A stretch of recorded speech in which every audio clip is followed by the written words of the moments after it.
It's the Worldwide Sports Radio Network. Great moments are born from great opportunity. And that's what you have here. That's what you've earned here tonight. Forget about the crowd. It's the size of the school. Their fancy uniforms. And remember what got you here. If you put your effort and concentration into playing to your potential, to be the best that you can be, I don't care what the scoreboard says at the end of the game, in my book, we're going to be winners. On this team, we tear ourselves and everyone else around us to pieces for that inch. We claw with our fingernails for that inch because we know when we add up all those inches, that's gonna make the difference between winning and losing. It's down to the wire with Errol Marks and Speedy Petey. Oh, Petey! On the Worldwide Sports Radio Network. Hello! I got to stop doing that because I'm afraid I'm going to scare people away just by the introduction of this show. It would just scare the hell out of me. So I will not do that anymore. I'll have to figure out a new intro of command of this wonderful voice. But as you guys know, this is Down to the Wire. We are live every single Monday from 6 p.m. to 8 p.m. New York Eastern Time. You can call us, yes, at 631-965-4990. You can go to our website. How do you do that? Well, it's very simple. You go to our website at www.worldwidesportsradio.com. Download our app by going to iOS, WWSRN, or you can go to Andrew, Worldwide Sports Radio Network. Speedy Petey, what's going on, my friend? Are you having fun this weekend? Did you have fun this weekend? Or did you lose your tighty-whities in a war? I don't have tighty-whities, and I did not fight a war, so both of those contexts are a little off. Well, I've thought differently of your past background, and we all do know. We do know that you do like tighty-whities. I said I wore them. I said I wore them when I was younger. Like, before I was a teenager. Well, he loves his tighty-whities. What can I say? Anyways, I don't ladies and own gentlemen, tighty-whities. Don't lie. You were just wearing Scooby-Doo ones. I told you that. We're gonna get him. We're gonna get one of those tighty-whitey like face masks. Because of COVID-19, it's gonna be shaped like tighty-whities. It's gonna have all his different favorite Scooby-Doo characters and some SpongeBob, which you love too. Right? You love that TV show? I like it. I don't love it. My youngest brother loved it for a while. So. Beat that! He's a liar. Anyways. No, he did love it for a while. Anyways, guys, it was a great weekend for sports and really for football. And we're going to have a great show lined up for you guys today at 7:15. We will be talking to North Carolina A&T power forward recruit Duncan Powell. He's going to be on. We tried to get him on last week. Had a little bit of problems with his phone. But this week, we're going to have him on. I watched a couple of clips. This kid could absolutely fly. He could play. He has game, man. He's got game. All right, so we're going to have him on a show. We're going to have Mark on early. We're going to have Mark it up at 6:30 because he's got a meeting. He is very important now. For some reason, Mark Kelly is the most important man in creation known to man. What do you think about that, Speedy? I mean, that's a pretty high standard. Well, it's not high standard for me, but Mark Kelly is a superstar now, so he gets on all these business meetings, and we mean absolutely nothing to him. So anyways, I want to get into the NFL this weekend, and there was a lot of games that stood out to me, but the game here in New York, the Giants had an opportunity to gain a game over on the Eagles, especially losing the game a couple of weeks ago against the Eagles, where if Evan Ingram made that catch, the Giants win the game. And the Giants probably right now would be in first place in the division. Mm-hmm. But they lost the game. Evan Ingram didn't catch the ball. But yesterday it was completely different. It was a completely different team, a completely different game. Joe Judge took over.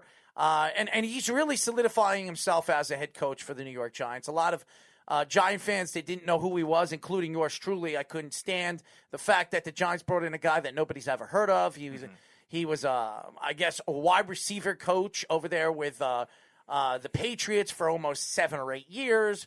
And now all of a sudden he gets a head coaching job because the Giants couldn't get Matt Rule, and he has completely changed his team. You got guys like Logan and Bradford who came to this team. Bradbury, came to this team this year as free agents, and they say they love it over there. The chemistry over there, the teamwork, the coaching, everything right there is where they expect it to be. So the Giants right now are playing good football. Daniel Jones, even though he really didn't make any significant passes yesterday, he ran 64 yards. He barely threw. But the Giants were very impressive defensively. And I said this last week, and I'll say it again. The Giants' defense is probably, in the last 3 or 4 weeks, have been in the top 5 when it comes to pass rush, run stop, everything, yards per carry, everything that you've seen defensively for the New York Giants. Slowly but surely, you're seeing this team, this defense solidify itself. And if you remember the good times when the Giants were a really good organization, I'm talking about the late 80s and early 90s with the greats, yes. Who am I talking about? Lawrence Taylor and? Bill Parcells. And the defensive players, Ernie Banks. Carl Banks. I'm sorry, Carl Banks. You have Carson, Eric Carson. But you're a Giant fan. You should be speaking on this. But the New York Giants right now are playing good football. And when the Giants defense is working on all cylinders, the Giants are dangerous. They're as good as any team right now defensively in football. You could say whatever you want, but go look at the stats. The stats would show you that the Giants are playing great football. Yeah, and they're getting contributions from more players than just stars, too. Their corner depth is a lot better than I would have thought. You have a guy like Darnay Holmes, the rookie corner, who's playing very well. A guy, when we had Devin Kirkwood on, that he was talking about as being a good rookie corner, and he's played very well so far. They have Isaac Yadam, who stepped up, some of their linebackers that weren't supposed to be in this mix at the start of the season, who's played very well. We knew the front three was going to be very good with the interior. As you said many times, Leonard Williams could be a Pro Bowler this year. He is going to be a Pro Bowler. He's been that good. Dexter Lawrence is phenomenal. But it's their outside rush and their linebackers that have been very impressive as well. And that's amidst trading Marcus Golden, too, who was their best player last year. They traded him a couple of weeks ago, and they're still getting good pass rush as well, too. Yeah, and I like what Dexter Lawrence is as a player. He's been, in the last 2 seasons, he's looked like the player that a lot of people did not like at number 16, 17 that the Giants drafted 2 years ago in the Daniel Jones draft. And the Giants had not 1, not 2, but 3 first-round draft picks. Baker, and we'll get into the whole DeAndre Baker situation right now, and it's very interesting moving forward with that kid. But when you're looking at the Giants right now, Dexter Lawrence looks like a player. Even Daniel Jones, say whatever you want, and maybe he didn't make a lot of throws, and he hasn't looked good for the last couple of weeks. He's winning games, and winning games is what you do when it comes to winning. Winning Super Bowls. You might not show up on a statistic table, but if you're winning games, nobody gives a crap what you're throwing, how many yards you throw, how many touchdowns you have. That's why everybody keeps taking shots at Lamar Jackson. If he's winning games, who the hell cares what his statistics are? When it comes to it.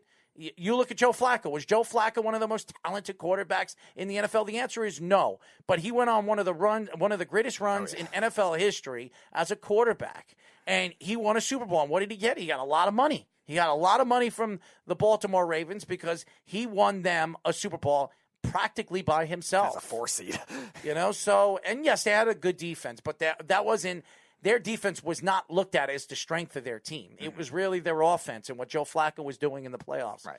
With Anquan Bolden and all the different players that he had. Yeah, even that Super Bowl, too. Their defense almost blew the lead. It was 34-29 at one point after the Ravens were up, I think, 28-6 or something like that. They remember the whole power outage, and the defense almost blew that game, but were able to hang on, and Flacco was tremendous against a very talented Niners defense. And that's why you get the money. It doesn't matter what you're supposed to be. You could be Trevor Lawrence, you could be Justin Fields, you could be Sam Darnold or Josh Allen. You could be you can have all the talent in the world. Until you win a Super Bowl, until you win, it doesn't matter what your statistics show. And that's what everybody says. You want to go to the Hall of Fame, you got to win Super Bowls. You got to win championships. That's what it's all about. It's all about winning. So that and I think right now where the Giants are slowly but surely leading is their defense is starting to take over. If Saquon comes back, if they decide to move on from Saquon, they could do so. But they could do a lot of other different things. They absolutely could. And the thing about the Giants that really is astonishing to me is really the coaching of Joe Judge. What Joe Judge has done as a as a coach for their team. And really what they have done as a team is they're actually playing for him. That you've seen over the last couple of years, different coaches that the Giants have had, they have not played for their coach. It's completely different now. I think Joe Judge is the right guy, the right fit for the players, and they love the guy. So the Giants are in a good situation right now. They have the coach. Now they got to figure out if Daniel Jones is the quarterback to get him to the promised land like Eli Manning, or do they search for a quarterback in the draft? We have a first caller of the day, Jeff from Tampa. What's going on, my friend? I can't even believe you're even arguing Joe Flacco's any good. He stinks. No, I know. The Jets, he stinks.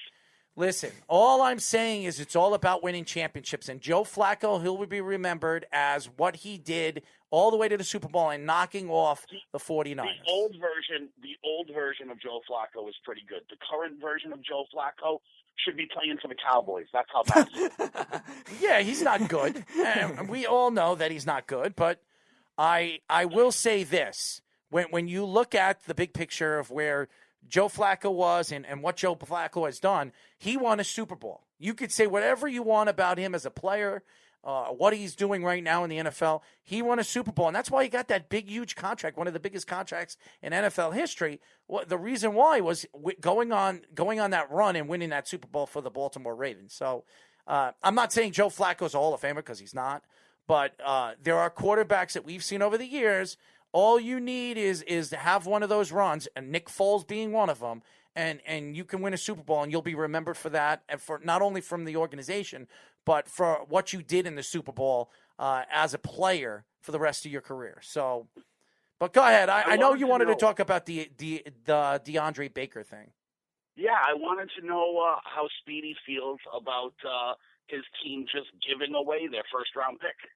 Well, what he was supposed to be charged with before was something that right, we didn't think would be in this country, it's innocent until proven guilty, okay. And they could have just left him on the commissioner's exempt list. They didn't have to cut him, so they essentially drafted him and gave him away. All right, yeah, no, I understand, Jeff. I'm not denying that, but again, they've had corners that have been playing well this year, so it doesn't seem like it's a big loss for them. We'll never know what Baker becomes with another scheme or another team.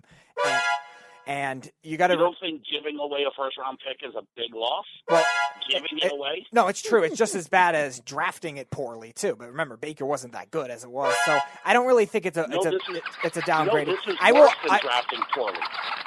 Yeah, it's a similar thing to drafting poorly when you don't know if there is an option. No, this is much worse.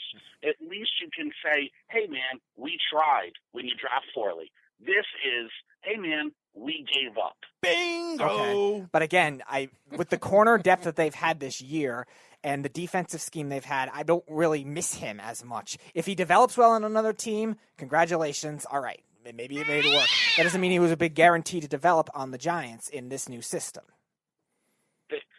I mean, this is a pick they could have used on somebody else.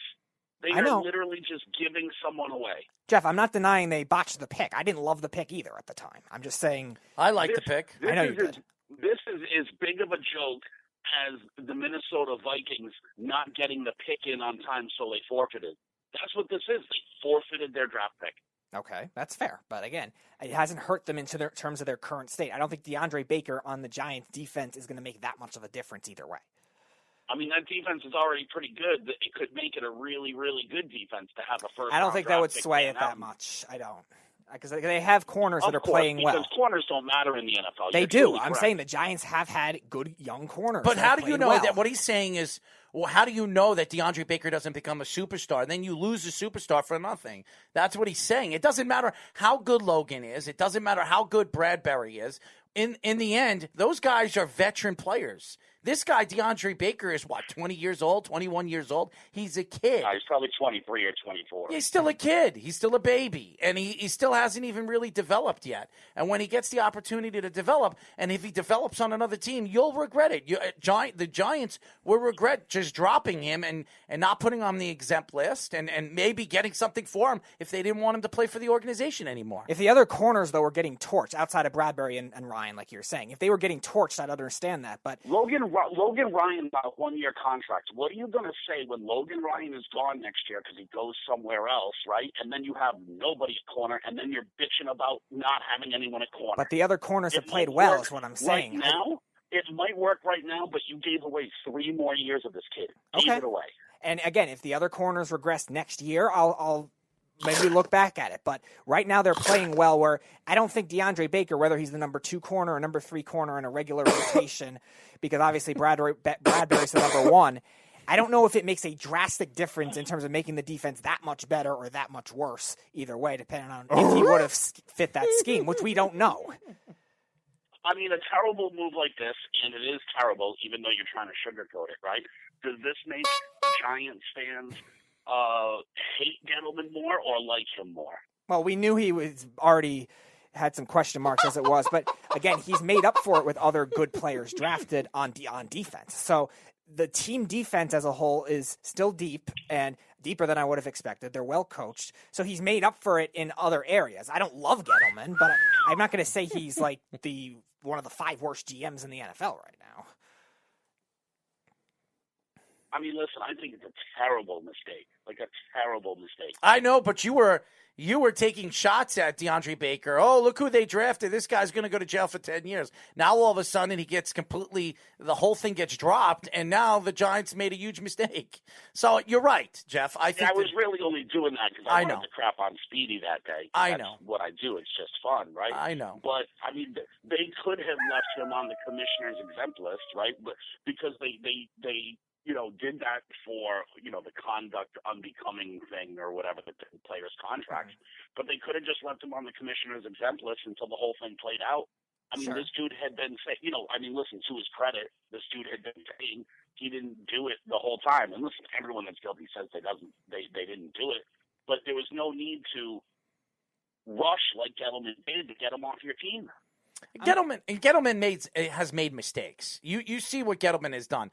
But if you look at what this defense has turned into since Gettleman has taken back over the team, and he didn't spend a lot of money on this defense. He didn't throw away money that we've seen Jerry Reese did. He took over this defense, completely changed everything, brought Leonard Williams in, drafted some pieces like Dexter Lawrence, and added some free agents like Logan Ryan, which I'll tell you this right now, the biggest pickup the Giants had in the offseason was Logan Ryan. He's fantastic. He is a fantastic player. He really is.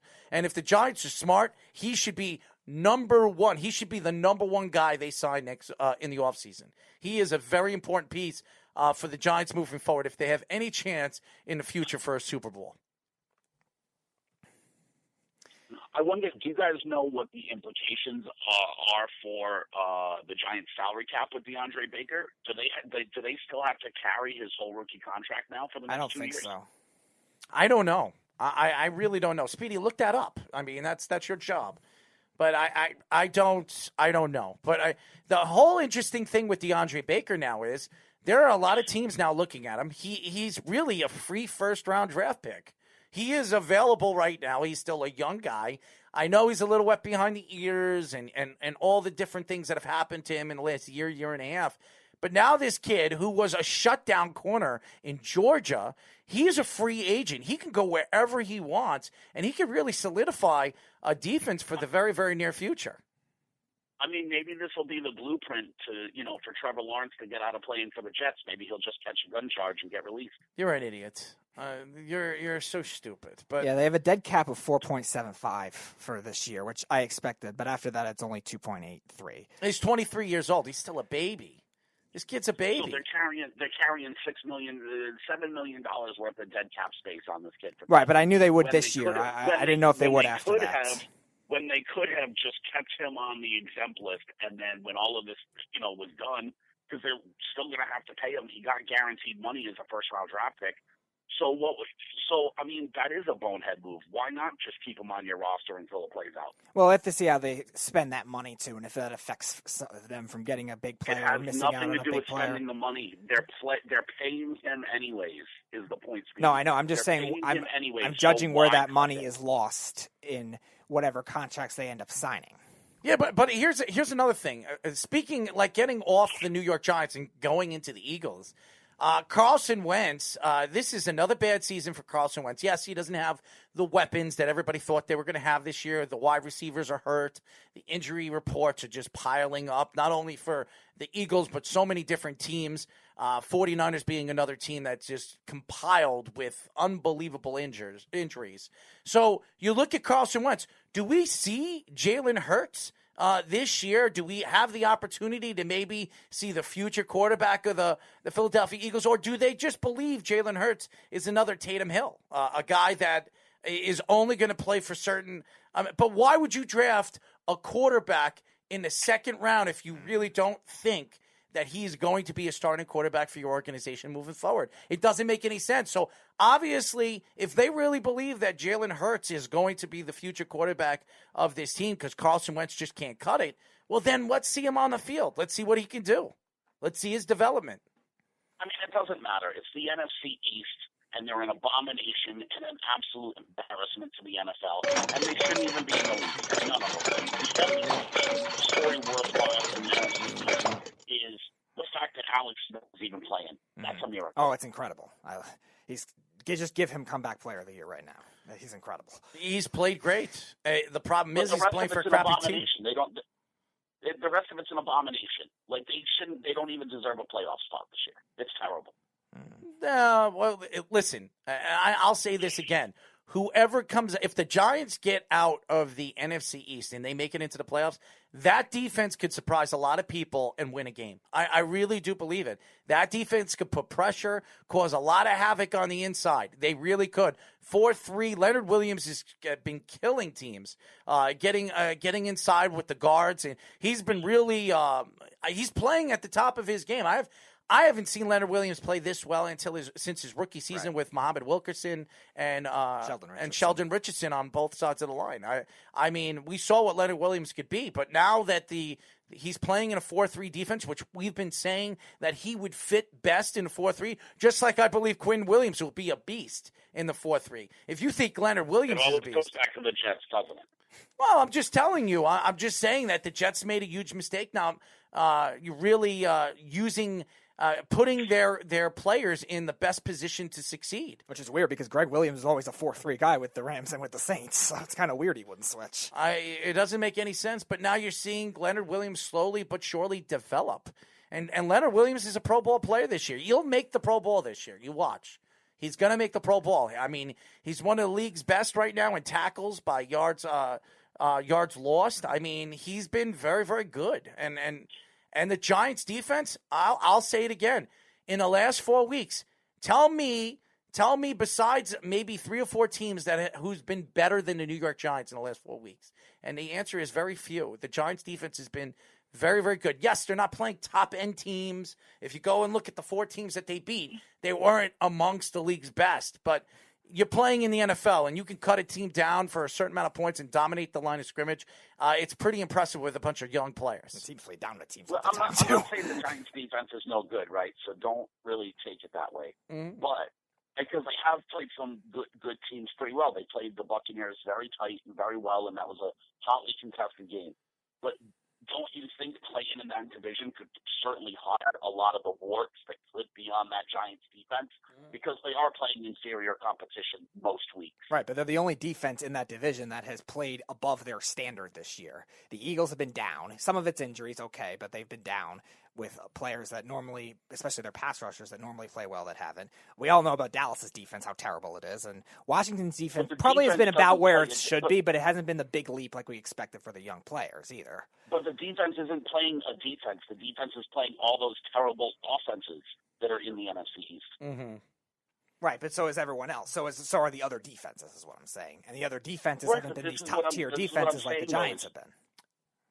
But this is my point, Speedy, is they're playing such garbage that they look better than they probably are. Which is fair. I'm not denying, like, if you're saying the Giants are a defense that's ranked at the end of the top 10, I'm not going to say they're better than a team like in the NFC West or something that has a similar level defense. But what I'm saying is the other three teams in that division haven't had defenses that have performed to their standards, and they still have to play. They still get to play all those weak offenses too. Like, let's be honest, though, right? Like, the Rams' defense is probably better than the Giants' defense. Yes. but they're probably statistically at the end of the year going to look worse because they play Kyler Murray and Russell Wilson 4 times a year. Right. That's my point. You're gonna if they're close, there's gonna be examples of that for sure. Same with the NFC South and other good divisions like that. The AFC North. Speaking about the Rams, and I want to go through some of these games that really stood out, and we're gonna have Mark Kelly join us in just a few moments, but. I will say this: Jacksonville versus Green Bay yesterday. If you're not a Green Bay Packers, if you're a Green Bay Packers fan, you should worry because if you can't dominate the Jacksonville Jaguars against a 4th or 5th string quarterback, that's sad. That is sad. And I'll tell you this right now: the Green Bay Packers the last 3 weeks have not looked good. Aaron Rodgers has not looked good the last 3 weeks. He was up for MVP.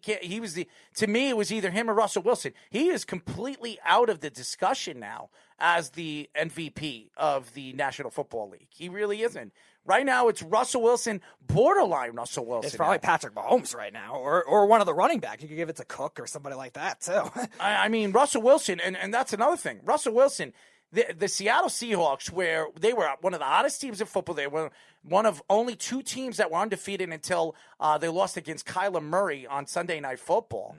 I will say this. Now you're starting to see the deficiencies of this defense. Seattle's defense is horrendous. Their secondary is abysmal. And everybody keeps talking about Jamal Adams, and I'll say it again on Weapons Hot, and I'll say it over and over again. What the Jets did is they got rid of a cancer. And yes, he was the best player on their team, but they got rid of a cancer, and he went to a team that's already arguing with Pete Carroll on the sidelines. Go watch the videos. He is already arguing with Pete Carroll. This guy is a cancer. He's just like Odell Beckham. And you want to know something? It was really, if you look at what Joe Douglas did, it was, to me, it shows you why I think Joe Douglas can run this organization if the Johnson family can let him control it.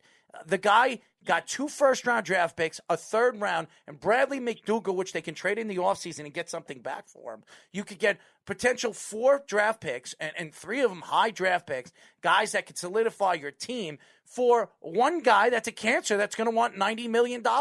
So, and it really is, as much as he says he's the best safety in football, he hasn't been. And I know he's been hurt a lot this year, but even when he's in the game, and they said it best on Weapons Hot yesterday, the team plays better without Jamal Adams on the defense. You know, it's true. Go look at the statistics. When Jamal's in it, when he's in the game, their defense is that much worse. So I don't know. I'm not saying Jamal Adams isn't a good player because I've always liked Jamal Adams, but he's a cancer. He's just like the Antonio Browns and the Odell Beckhams. He is not a guy that you can honestly trust and say, you know what, he's going to solidify my secondary. He's going to make my secondary that much better because he's made it that much worse. Always comes back to the Jets, doesn't it? It's not about the Jets. I'm just speaking about what I've seen. Seattle, if it doesn't bother you as a Seattle fan, there's a lot of Seattle fans here in Long Island, by the way. Okay? If it doesn't bother you that if you're watching Russell Wilson and if you depend on Russell Wilson going into the playoffs in this NFC with the talent is incredible, you're going to be knocked out in the first round. Not just the NFC, your own division. You're going to get knocked out in the first round. If Seattle gets knocked out in the first round, or if they get knocked out early, it's not going to be because of Jamal Adams. It's going to be because it's going to be because that front 4 can't rush the passer. Right. They are horrible at getting to the quarterback. Horrible. They're last in the Their league. secondary is the worst. They're right now breaking records. This secondary could be the worst secondary in NFL history by the end of the season. As crazy it may sound, this secondary is giving up more points than any secondary in history. In history. Well, they're not. They're not getting any help from that front 4, right? Because if the quarterback has all the time in the world to throw, everyone is going to complete passes. Everyone is going to complete passes. You can't cover guys forever. You know, you only have a few seconds to cover people. They need a better pass rush to help out that secondary. Mm-hmm. Well, you could stand back there for 10 and 12 seconds and complete passes. Probably could. And you're terrible. How do you know I'm terrible? How do you know I'm terrible? I'm in good shape. Just looking at you, you know you have no athletic ability. Are you kidding me? I have no athletic ability? I have a tremendous amount of athletic ability. What are you talking about? That's what it comes down to. That's what'll help the secondary. If they could even get to the quarterback to make the quarterback have to make quicker decisions, the secondary wouldn't have that many problems. Before we go to the break, what did you think about DeAndre Hopkins' unbelievable catch yesterday? Yeah, I've been saying this for a long time now, right? That the Arizona Cardinals are an actual threat.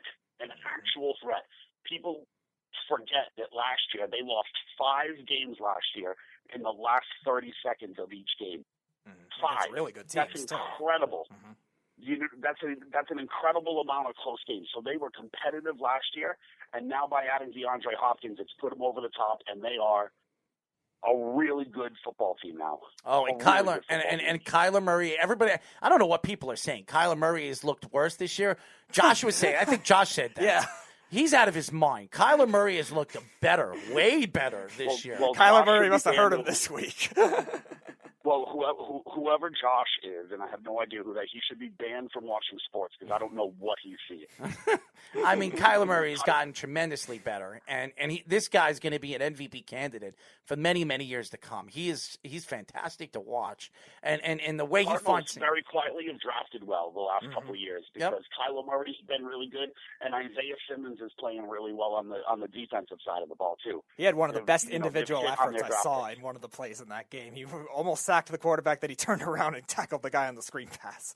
I think it was single. No, everybody knew he was athletic. Everybody knew he had this ability to do the things that he could do on the field. And he made that great. And I forget whether it was week 4 or week 5. It was earlier in the season, but he made that great interception late in the game to seal the game against the Seahawks. That was week 7. Yeah, that was right at the end of the game. And he was actually a substitute on that time because they weren't playing him the whole game. He came in for, I think, Jordan Hicks, who got hurt in that game, and he made a tremendous read on that. Yeah. And Arizona is much better than people give them credit for. Oh, Arizona is going to be a dangerous team. They make the playoffs. They're going to be scary good, and their defense is, even though they lost Chandler Jones for the whole season because of his I think he teared his bicep. Yeah. There's an opportunity still with this team that they get. The only thing that worries me is their offensive line. I still don't trust their offensive line to hold up in the playoffs against some of these defenses. Even Green Bay, who likes to blitz and use so many different blitz packages, I think they'll have problems against teams like Green Bay because they'll show things that they haven't shown in the regular season, and it's going to throw them off defensively. And they're a young team. The Arizona Cardinals, besides maybe 2 of the Larry Fitzgeralds of the world and maybe DeAndre Hopkins, who's still fairly young. I mean, this is a young team, and a young team with a young coach in Kingsbury, who I'm not a big fan of, but having Kyler Murray just makes you that much better. I mean, Kyler Murray he's fantastic. I don't know how you can say you're not a fan of Kingsbury, though. You might not like his style per se, but that team was absolute garbage. When Josh Rosen was there and they had no offensive line and they were getting killed, then they bring out in Kingsbury, and look at how he's transformed the team. No, he's changed the team offensively, and bringing in a quarterback, a stud like Kyler Murray, makes him look that much better. I mean, he decided to get rid of his first year, 1 year, the ninth pick in the first round in Rosen, and he had nobody to throw to. They got rid of him, and they got the number 1 pick, and they took a chance because if this completely bombed in their faces, a lot of people would have looked at them. This franchise, it set this franchise back for 10 or 12 years. They made the right choice. Kyler Murray is the real deal. He is going to be a Russell Wilson-esque, maybe even better than Russell Wilson when all's said and done. I mean, he's a little smaller. You could tell he's a little small. I don't care what he says. He's the same size. He's not the same size as Russell Wilson. But the ability that this kid could do, behind the line of scrimmage, the way he runs and finds the seams the way he does, and he could throw on the run very accurately. He's way better than Baker Mayfield. Light years better than Baker Mayfield from that Oklahoma offense. I mean, he's fantastic. I can't say Kyler Murray is an MVP candidate this year. Absolutely. He absolutely is. He's been fantastic. In the end, we might be talking about Kyler Murray as the quarterback with Patrick Mahomes that he's going to be fighting off. Because if Kyler Murray somehow squeaks in the playoffs, as the number 1 seed in their division, I give the MVP to Kyler Murray. So it's fantastic what you're seeing what some of these young quarterbacks are doing. Lamar Jackson last year, but teams are starting to figure him out. But Kyler Murray, there's nothing to figure out. The kid has a tremendous arm. can throw with power, make every single throw. You saw he can make every single throw. And he can run, which he's one of the fastest quarterbacks in the, if not the fastest quarterback in the NFL. And he hasn't had a bad game. He's a running yet. back that can throw. Mm-hmm. And he hasn't had a bad game yet. He's been very consistent. I think the worst game he had was against Carolina in Week 4, and he still had, I think, 225 yards and a lot on the ground, too. He's been fantastic. I don't know why anybody would take a shot at Kyler Murray saying that he has taken a step back. I think, if anything, he's taken 6 or 7 steps forward. I mean, I think he's an MVP. I don't know what Josh was talking about the other day. I have no idea what he was saying. He was completely wrong, and I love it's Josh. Clearly, one of the dumbest takes you could have. I don't even know what the whole take is. The fact he's even bashing Arizona makes it. No, he didn't bash. He wasn't bashing Arizona. He said Kyler Murray looks like he's regressed a little from last year, which is not true at all. That's ridiculous. That's ridiculous. He's gotten so much better. He's gotten so much better. This dude shouldn't even be allowed to have eyes to watch football, if that's what he thinks. Well, he's a fan, and that's his opinion, but he's wrong. Kyler Murray has been as good as any quarterback in the NFL right now, and Arizona's got themselves a franchise quarterback. You see it right now, and if he could stay healthy like Russell Wilson has done, even with his size, if Kyler Murray can stay healthy, Arizona will be one of those teams every single year that they'll be talking about making the playoffs and being a threat in the NFC. So, fantastic. Jeff, thank you for calling, bud.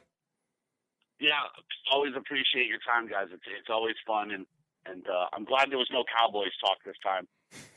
Well, there's nothing to talk because the Cowboys didn't play this week. Well, but they're, I mean, right? But I mean, think about it. Cowboys fans are spinning this as like, oh, at least we didn't lose this week. You know what I'm saying? Like, that's how stupid Game. they are. Jeff, you didn't see it on Twitter? They lost to the bye week. I mean, they probably should. It's unbelievable, that team. It's it's not a logo, it's a rating, boys. Yeah, well, unfortunately, when you look at the Cowboys are. I think they're in a lot more worse trouble than we're even mentioning. So they don't.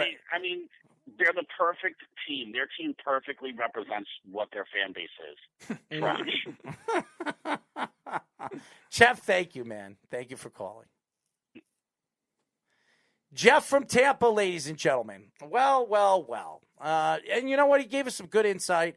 He made some good points. Some of his points are a little outlandish, but that's Jeff. Oh, we got a little dun. There we go. A little bit of sound effects. But when we come back, ladies and gentlemen, we'll do this early in the show. We call this segment Mark It Up. So we will have Mark Kelly on the show when we come back from break here on Down to the Wire.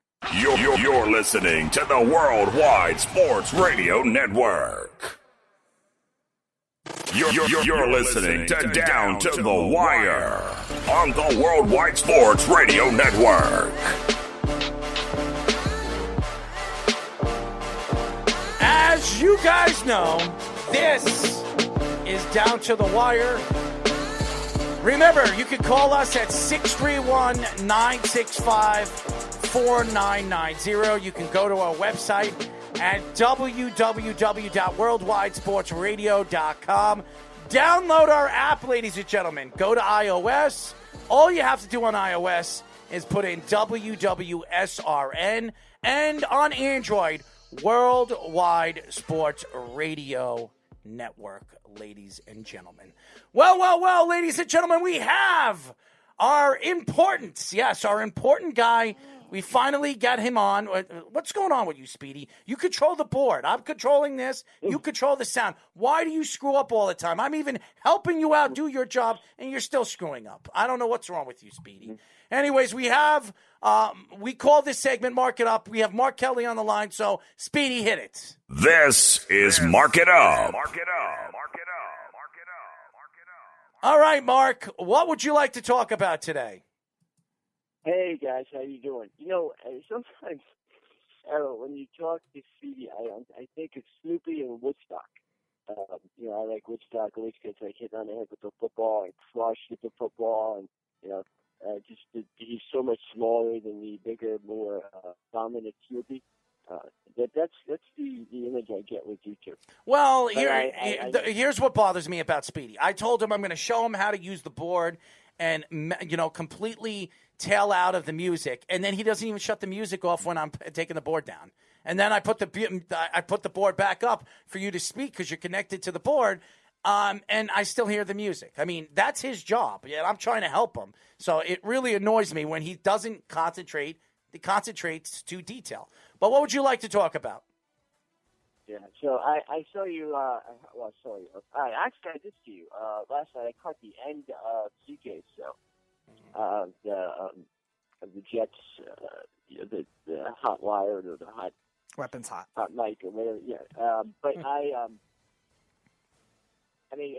think the Jets did the rest of the NFL a favor. They didn't have to play yesterday. But as far as the AFC East, what took them so long to get this good? I mean, you said one of your arguments against Brady was that the AFC East was horrible for many years, and it was. And now Buffalo and Miami. Miami's playing really well, and Buffalo. I mean, that game with Arizona yesterday was amazing. How it ended, and I tell you, Arizona is a sleeper. They could come out of the NFC because they do so many things that are hard to prepare against, and I like Kyler Murray in the fact that even if you prepare for what he's going to do, he has enough physical attributes to beat you anyway. And I think that's what I liked about Lamar Jackson, is just that he hasn't been able to have postseason success like he does in the regular season. But, watching the games yesterday, and I told you I always liked Tua. I really do think he's going to be very good. I don't. He's just naturally a winner, and you can see even when he doesn't really play well, or he hasn't played. Hold on, Mark. Mark, he hasn't played well all season. He's come in for 3 games. Go look at his numbers. Yeah, well, it wasn't because of him why they won those games. Okay. It was their defense. Okay. There are a number of reasons why you win games. Okay, and they were 1 and 2 or 2 and 3 with Fitzpatrick, and I think they would have won these games with Fitzpatrick anyway because they're clearly getting better. But in the first game against the Rams, Tua played awful. I mean, Los Angeles turned the ball over like 4 times inside their own 10-yard line. Miami got outgained by like almost 350 yards. So that was a game where they shouldn't have won, but there was like a Tim Tebow win. Okay. But the last 2 games, I mean, definitely last week against Arizona, and then this past week, Tua's played very well, and he's going to play well because he's a good player, and he gives everybody. He plays with confidence. There's something about him that his teammates pick up on. It's probably because he's really confident, and from what I know of him, he's a really intelligent, outstanding young guy. But I think his teammates just picked that up. That's why they made that move when they did. And they made the move because of what Herbert was doing and what Burrows was doing. Yeah, I absolutely believe that. Why would they take Fitzpatrick out when, first of all, statistically, Fitzpatrick was one of the best quarterbacks in the league. In the first 3 games, first 5 games, his numbers were right there. I mean, as good as any quarterback in the league. Why would you take him out when he was playing good football? Because you know that their plan wasn't to go beyond this year. Of course. They wanted to get to it as quick as they could. And they were going to do that as soon as he was healthy. Now, because of the hip injury, they didn't know when to gauge that. If he didn't get hurt last year, obviously, and if he didn't have a hip injury, they would have played him from the beginning. But that was their biggest concern about him. And they always wanted him to play. Look, Fitzpatrick is what he is. You know it as well as I do. I mean, he was the last guy to get the winning season, for crying out loud. But he has great moments, and he has moments that you want to kill him. So I think there was a wall, a limit that they had with Fitzpatrick, and they knew that. Even though he played very well at the beginning of this season. And I think they all along wanted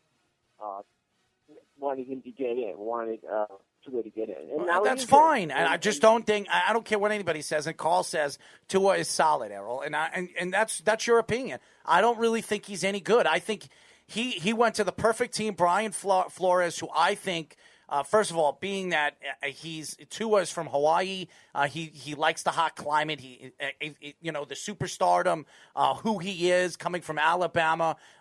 His jersey was number one in the league. So I understand when you look at the big picture. And hold on, we're going to put somebody. I want to put this guy on, but Mike, we're going to put you on. Call up after mark it up. But Mark, are you there? Yeah, I'm here. Yeah, but the thing is when I look at Tua, and I'll say this over and over again, there's just something about Tua that doesn't excite me. I don't care what he has done, and he's been a winner everywhere he's gone. If you look at his numbers, it's not because of Tua on the reason why they're a Super Bowl contender this year or a playoff contender. Anybody that makes the playoffs is a Super Bowl contender because anything could happen. So unless you're in the NFC East, well, if Miami squeezes in, I mean, they could surprise the world. Their defense is playing great football. I mean, they can completely dominate the line of scrimmage. They've been fantastic the last couple of weeks, and now they have Van Noy back and some of the players that they got back. I mean, this defense is going to be even more high flying and more fun to watch. So, and they're winning. I think they've won like 4 games in a row. 5 games in a row. I mean, and it's not because of Tua. It's because of Fitzpatrick and Tua. And to be honest, they should have never taken Fitzpatrick out until he lost. And I thought they were wrong about that. But nevertheless, he's in and he's winning. So the wins mean everything than the statistics. So you might be right. We'll see what he can do. Right. And I mean, it's amazing to me that Flores kind of got he went undetected the second half of last year. The Jets got a lot of publicity. Obviously, Buffalo got a lot of publicity. Everyone remembers how bad the press thought Miami was going to be last season. And they got significantly better as the year went on. And they traded away guys like Minka Fitzpatrick. They traded away one of the running backs. I think who went to Arizona.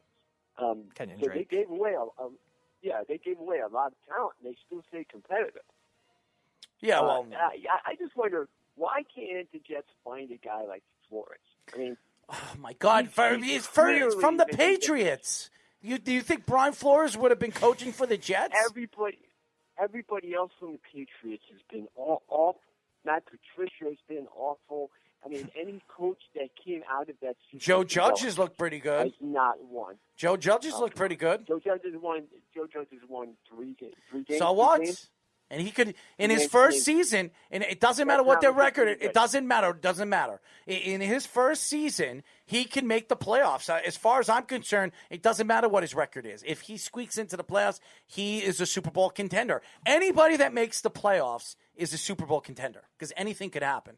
Anything could happen. But I wouldn't. I wouldn't say. I mean, I have to judge a guy a little bit more than half a year.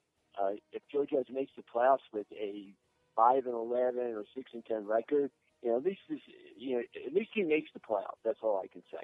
I mean, I don't know how he's been compared to Flores overall. I mean, the Giants have been in every game. I could say that. They've played better than I thought they would, but that's just a really weak division. So you would know better than I would about Judge. But as far as the rest of the NFC, what I really liked about by the way, did you see the Detroit-Washington game yesterday? Yes. There always seems something. There are teams like Detroit, Los Angeles, being the Chargers. There's always, even the Falcons, there's always something that's bad that happens at the end of the game that extends the game or puts the game into overtime, where Detroit was able to hang on and win thanks to another 59-yarder. But if you saw that, there was a play where fourth down where there was not pass interference, and they called pass interference to extend the drive. Does it really matter? Look who was playing.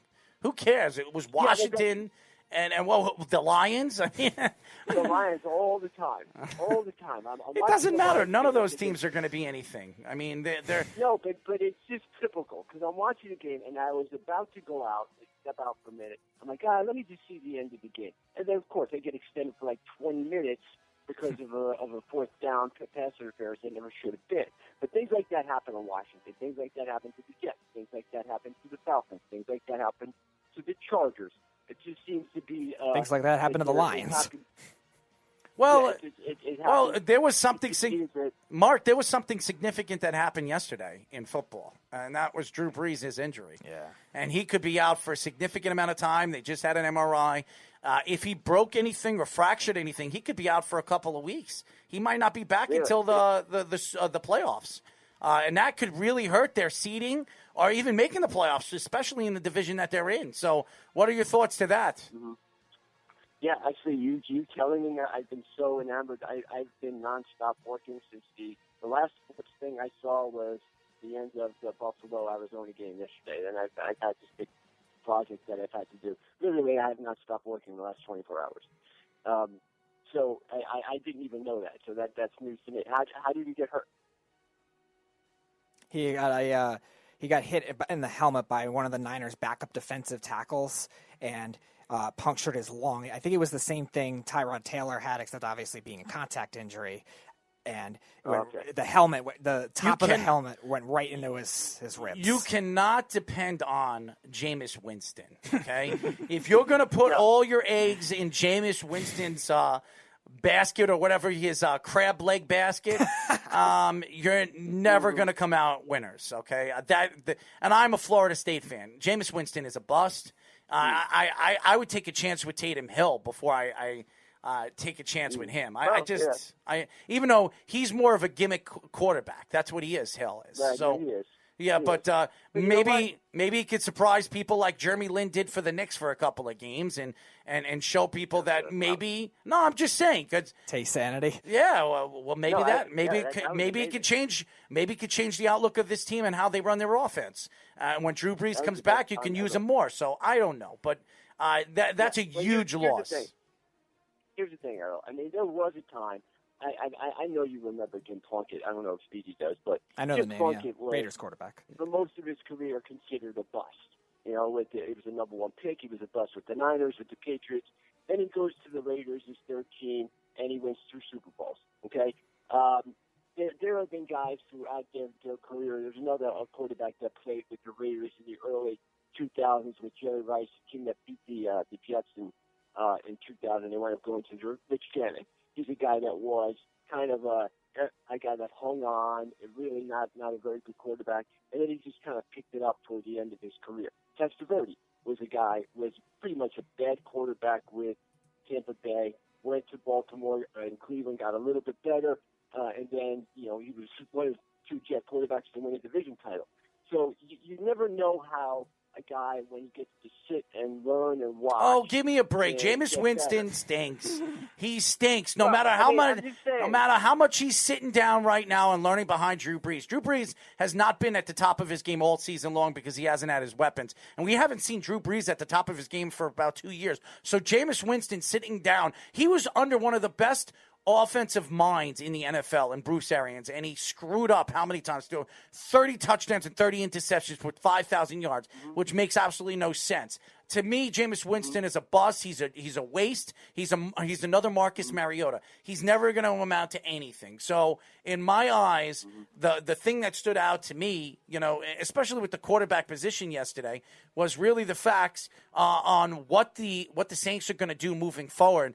Losing Drew Brees for a punctured lung, they're saying now. So usually when you have a punctured lung, you're out about 3-4 weeks. Maybe even longer. So you're not going to see Drew Brees until week 14, week 13. That's a significant loss for a team like the Saints that are one of the hottest teams in football. And what they did to the Buccaneers really solidified on why they are the best team in the NFC. So it's crazy. And by the way, New England is still in this. New England is still in this, knocking off the Baltimore Ravens. And by the way, say whatever you want, the MVP, Lamar Jackson, has not looked good all season long. Go ahead, Mark.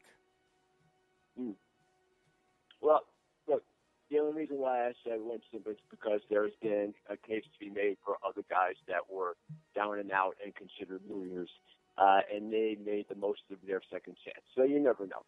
But what I did like about the Saints is because clearly they had an advantage over the Buccaneers, and that they were going to probably win the division, which means that Brady would have to go through 3 road games to make the playoffs. Now, if this allows the Buccaneers to win the division, they're still going to have to eventually beat Breeze, you would think, because Breeze would probably come back by the time the playoffs start.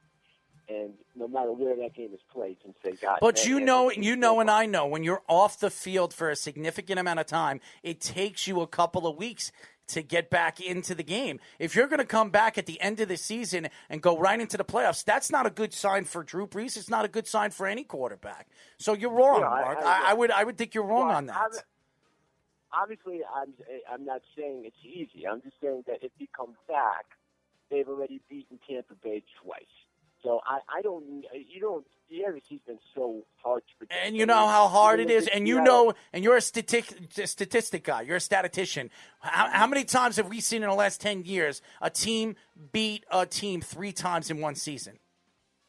Well, it's happened quite a bit. Only one time. Only one time this past decade. The Saints did it to the Carolina Panthers in 2017. One time, okay? So the chances of them beating the Tampa Bay Buccaneers again is not good. And if you don't have Drew Brees and he's not at 100%, that's a bad sign going in and playing the Tampa Bay Buccaneers, who could win the division now because you lose Drew Brees. They could fall behind the Tampa Bay Buccaneers and they can win the division, which gives them home field advantage, which gives Tom Brady again another easy ride to the Super Bowl. Okay, I see. Okay, but guys, if you go back before, maybe to the 70s and 80s, that used to happen a lot more often than it's happened recently. And it all depends whether you play the team or not in the playoffs. I mean, that's obviously the biggest thing because you need to play them 3 times. But I remember, the Dolphins beat the Jets 3 times in 1982. That's the Jets. Where that does happen. Mark, we're not saying it never happens, but it's rare. But yeah, remember Tennessee? Tennessee beat Jacksonville. There was only 3 losses that year in '99, which Tennessee when they went to the Super Bowl. So it does happen, and they have looked so bad. Okay, the Buccaneers have looked so bad against the Saints this year. So the Buccaneers offense, the Buccaneers offense is overrated. I've been saying this over and over again. Okay. But that's not the argument I'm making. I'm just saying that if they're going to get to the Super Bowl, that the team that's really outplayed them this year has been the Saints, and that's the team that they, to me, would have the biggest problem with. So I'm telling you, the advantage goes to the Buccaneers, and that's because now you're talking about Drew Brees coming back from a major injury. Right now, if the season were to end right now or in the next 4 weeks, and Drew Brees comes back, I guarantee you, if the betting line comes up, they're going to bet on the Buccaneers over Drew Brees because Drew Brees hasn't been on the field. But that's just 2 teams, okay? Seattle, you still don't know what you're going to get at. Seattle, they look great in the beginning of the year. The defense has been awful all year, and now they've lost 2 straight games, right? I don't think you get anything from the NFC East because they'll probably get a team that finishes under 500. The Packers can still be heard from, all right? The Bears have kind of disappeared, so they're not any good anymore, and they probably won't even make the playoffs. And then what are you left with? The best teams this year. The best teams right now in the league are from the AFC. Go ahead, Mark. Make your points. Yeah, and looking at the NFC, I mean, you're right. The best teams, the Super Bowl, real Super Bowl candidates are coming out of the AFC. But the NFC this year, people thought the Niners were going to be good enough to be a contender. They aren't. You thought that... That's because of injuries. They weren't. Okay, I'm not saying, whatever the reason, that's not what I'm getting into. I'm just getting into what was supposed to happen and what's actually happened. Okay? So it's been inconsistent all year. You've had teams come up and go down. I still don't know if the Rams are a legitimate team or not. They're a great one team one year. 1 week they look horrible the next week. So that to me has been the epitome of the NFC. You have teams rise up who look really good, and then those same teams will look really bad.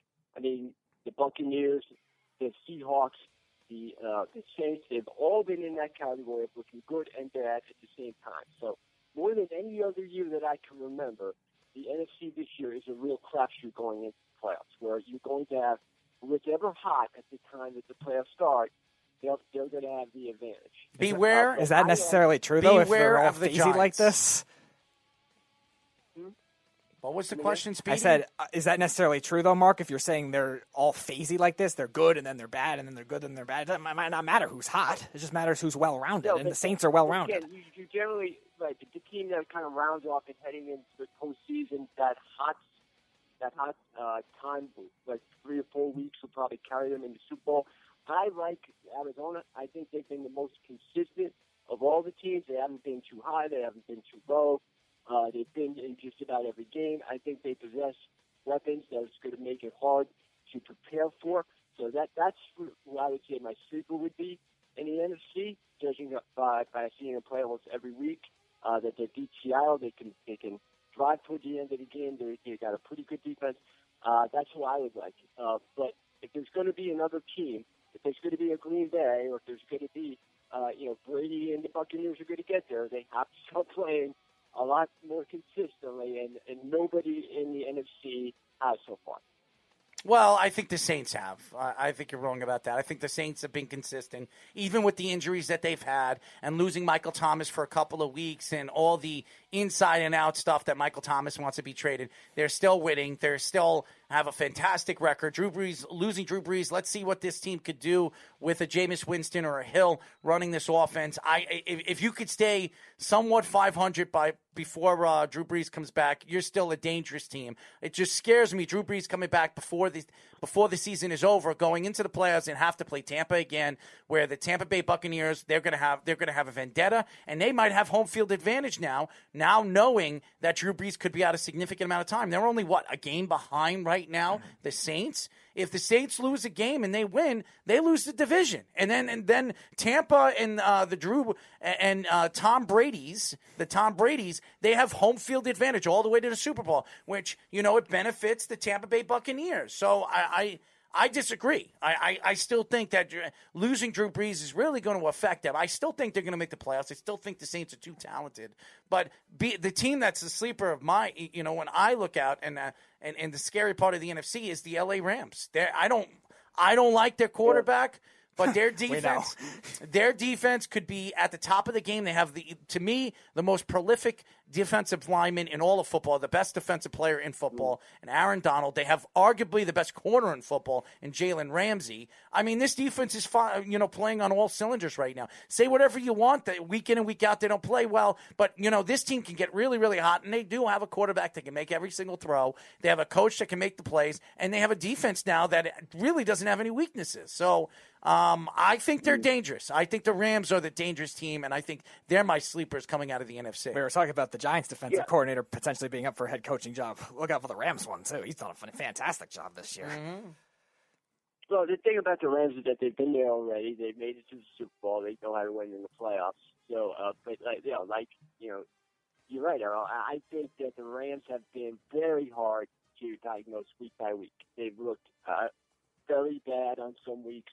Like when they totally outplayed Miami and they lose that game, and then they've lost some really bad games, and then they've looked great some weeks. So I don't know what to expect from them. If they can get consistent in the round into the playoffs, they have enough weapons. Definitely on defense, they're better than probably the majority of the NFC, at least more consistent defensively than the majority of the NFC. So if they get hot, they could definitely make a run to the Super Bowl. I just don't like Goff enough. I think Goff's a little too inconsistent. But I agree. He has to really play. He has to play mistake-free football in order to get to the Super Bowl, and he hasn't yet. Their running game has been a lot better than I thought they were going to be after losing Todd Gurley.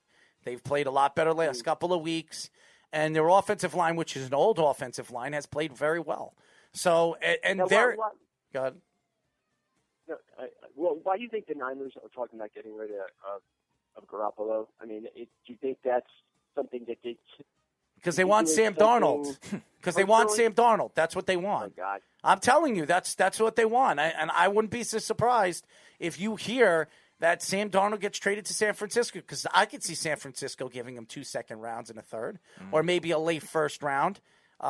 Their first round and a third round, or maybe just give up a first round for Sam Darnold and get Sam Darnold. I really believe the team that's going to be gunning for Sam more than any team in football is the San Francisco 49ers. One, because he's from that area, and two, he's closer to his family, and I believe Kyle Shanahan believes he could fix Sam Darnold. And in that offense with his arm and his strength, he's a better all-around quarterback than Jimmy Garoppolo. He is. John Lynch traded a second for Jimmy Garoppolo, who played 6 games. So much bigger sample on Darnold. Well, Darnold has to stay healthy, and there's no big sample on that. The guy can't stay healthy, and if you can't stay healthy, then you're not going to get a lot back for him. So Sam's missing another week this week. He's not playing against the Chargers, which means we're going to see another toast and taste of Flacco, who actually almost won a game last week against a Patriot team that completely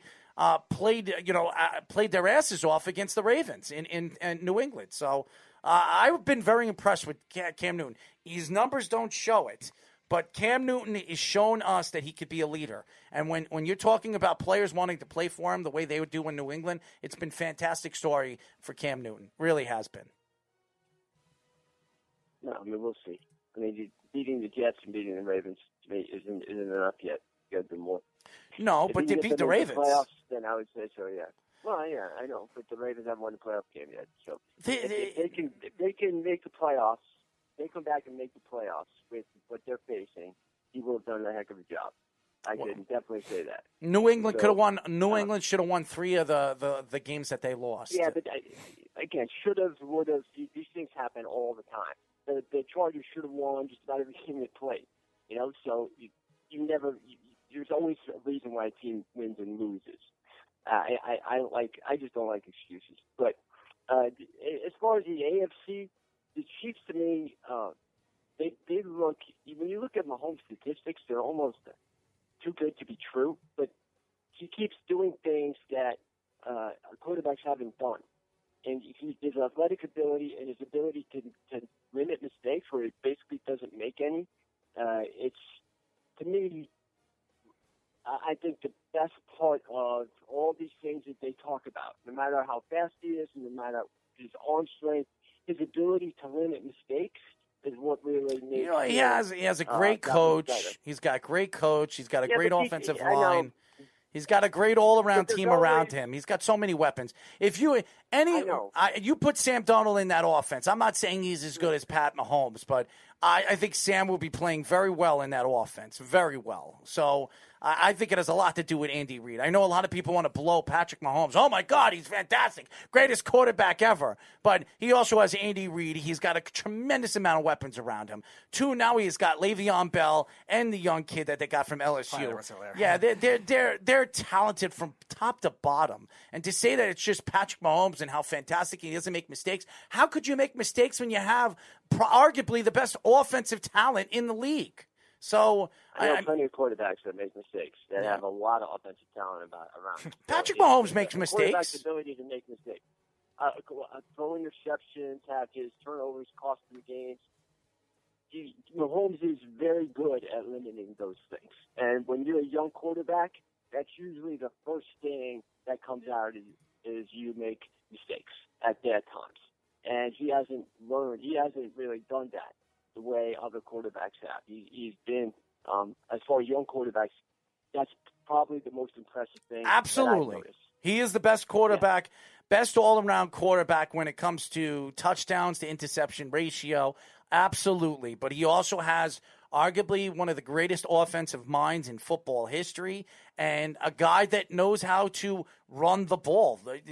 Remember, the first thing Andy Reid thinks about is running the ball. The second thing is throwing the ball. And this is an offensive-minded coach. He runs the ball more than he throws the ball. Don't get it twisted. Go look at their run game. Go look at how many times he runs the ball to throwing the ball. Most of the time, he runs the ball more than he throws.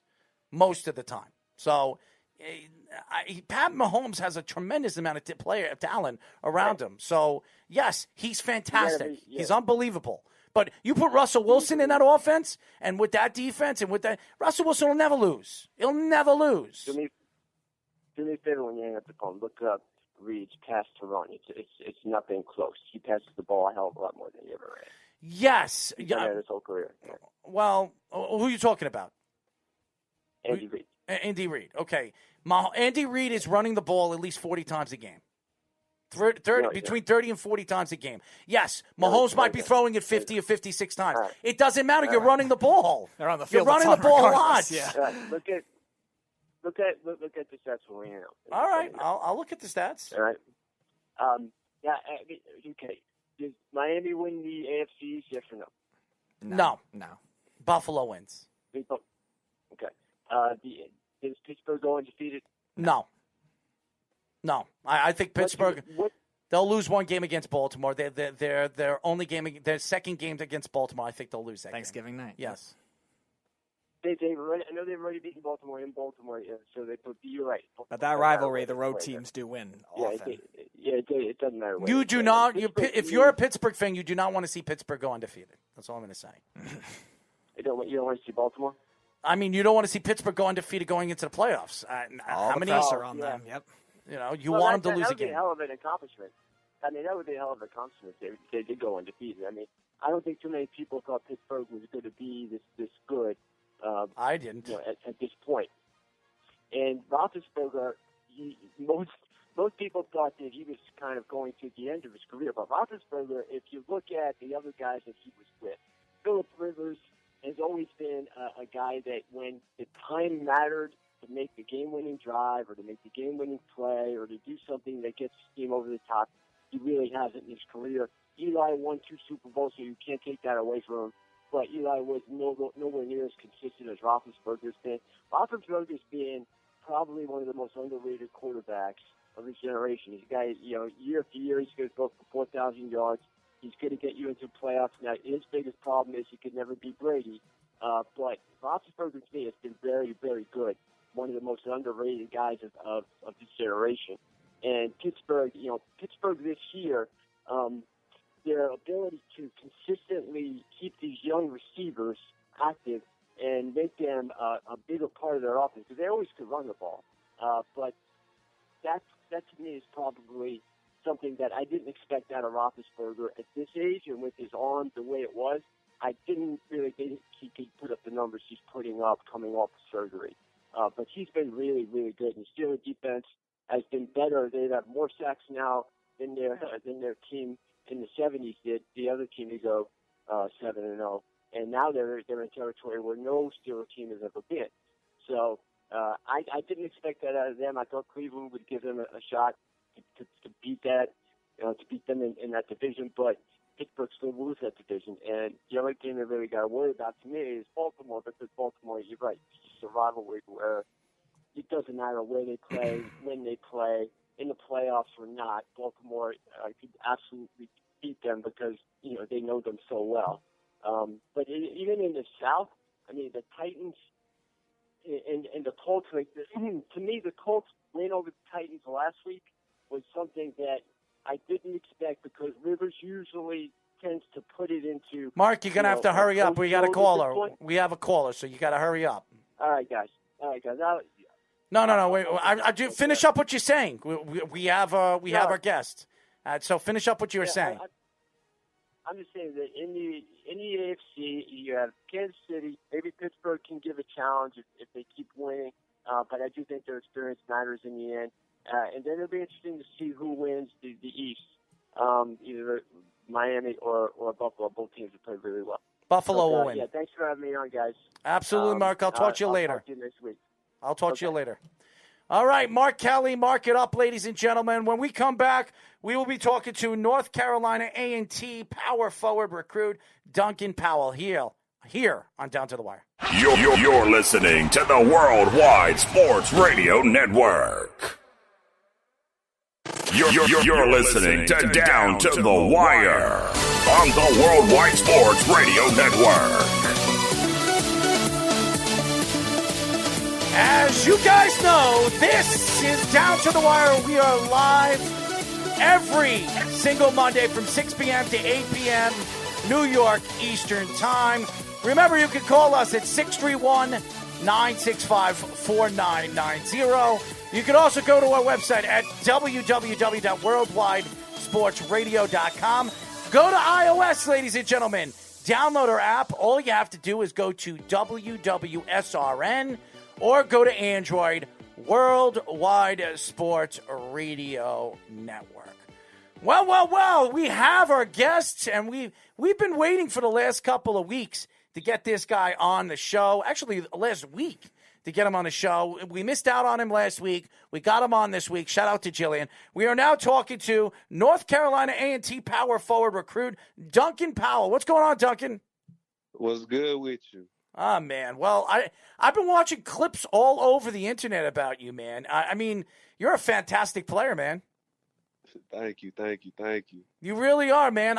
You know what I love about basketball is you get to see the growth of some of you guys. I played basketball when I was a kid. I actually watched Sebastian Talafier play high school basketball. Scored over 100 points in his high school game. I knew Stephon Marbury. I played street ball with him.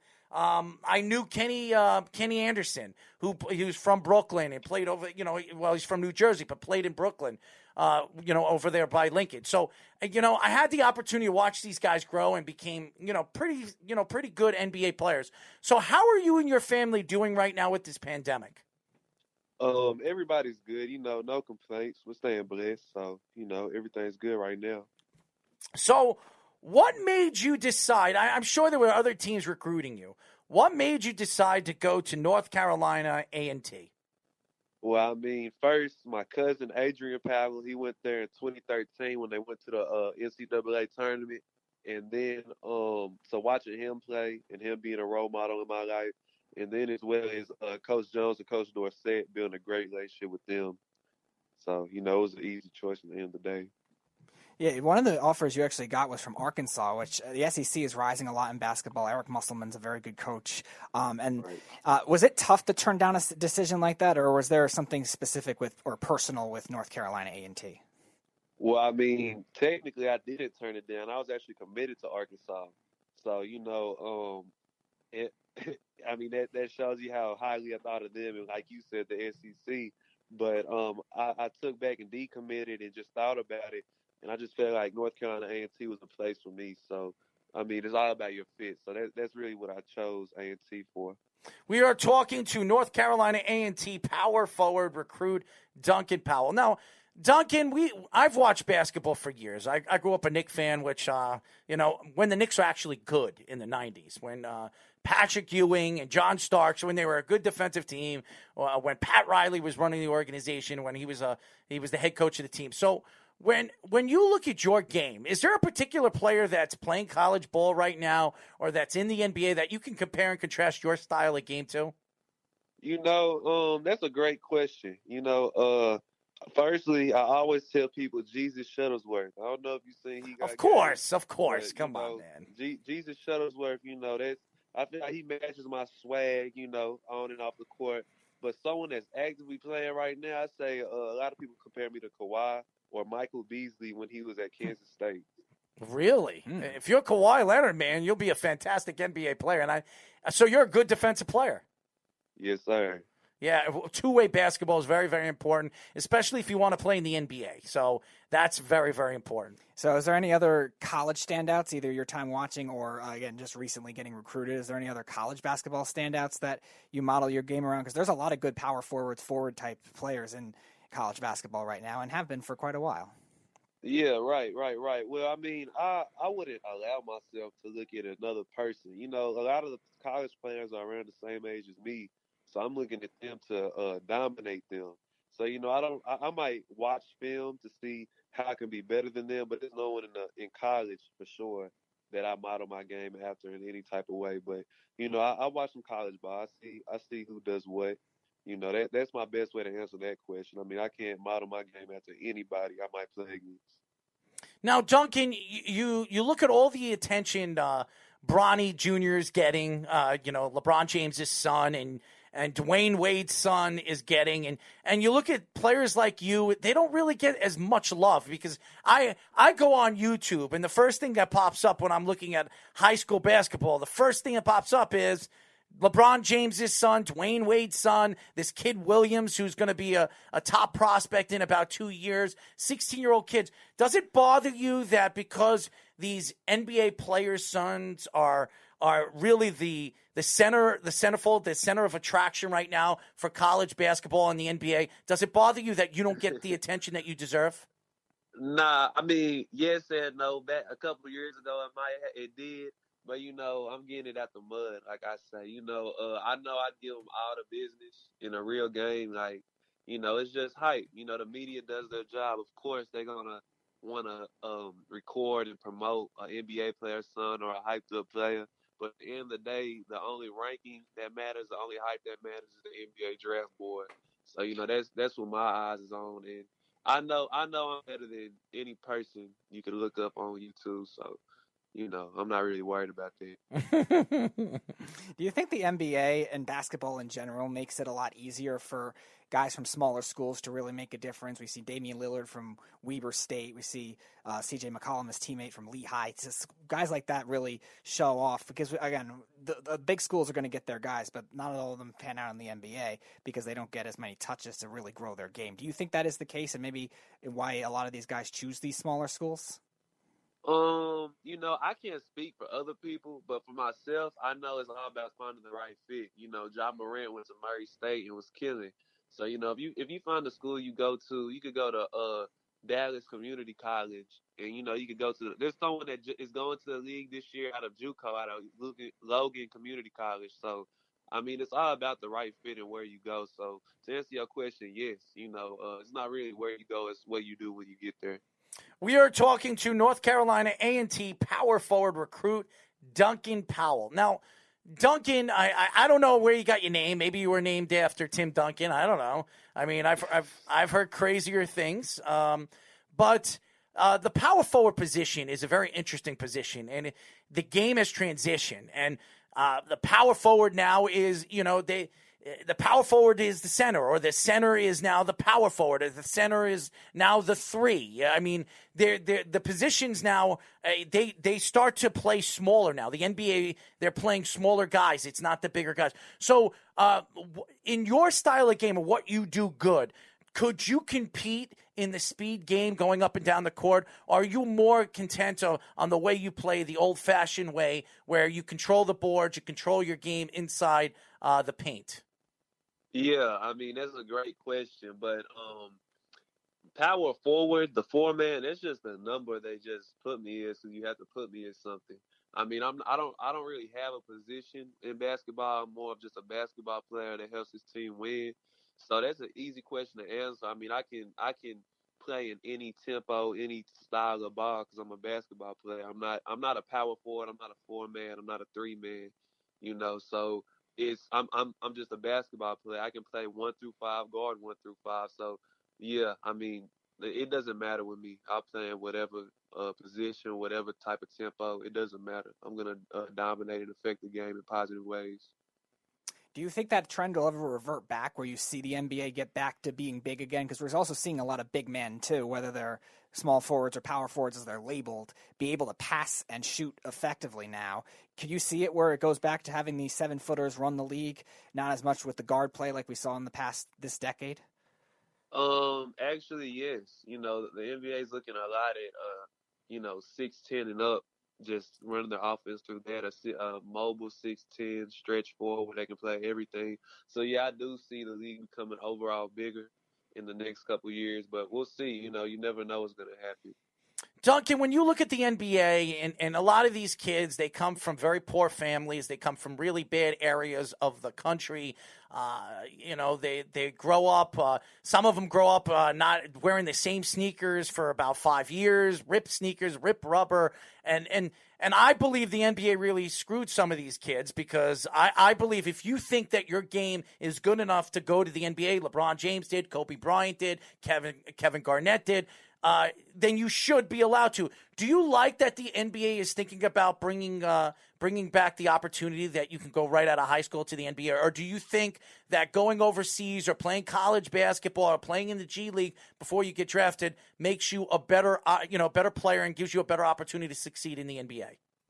I mean, that's an excellent question. I can't wait to answer this. I mean, if you look at every other profession, even athletics, baseball, hockey, tennis, if a kid is 12 years old is a genius, what they're not going to stop him from going to college at 12. They're not going to stop him from becoming a doctor at the age of 18.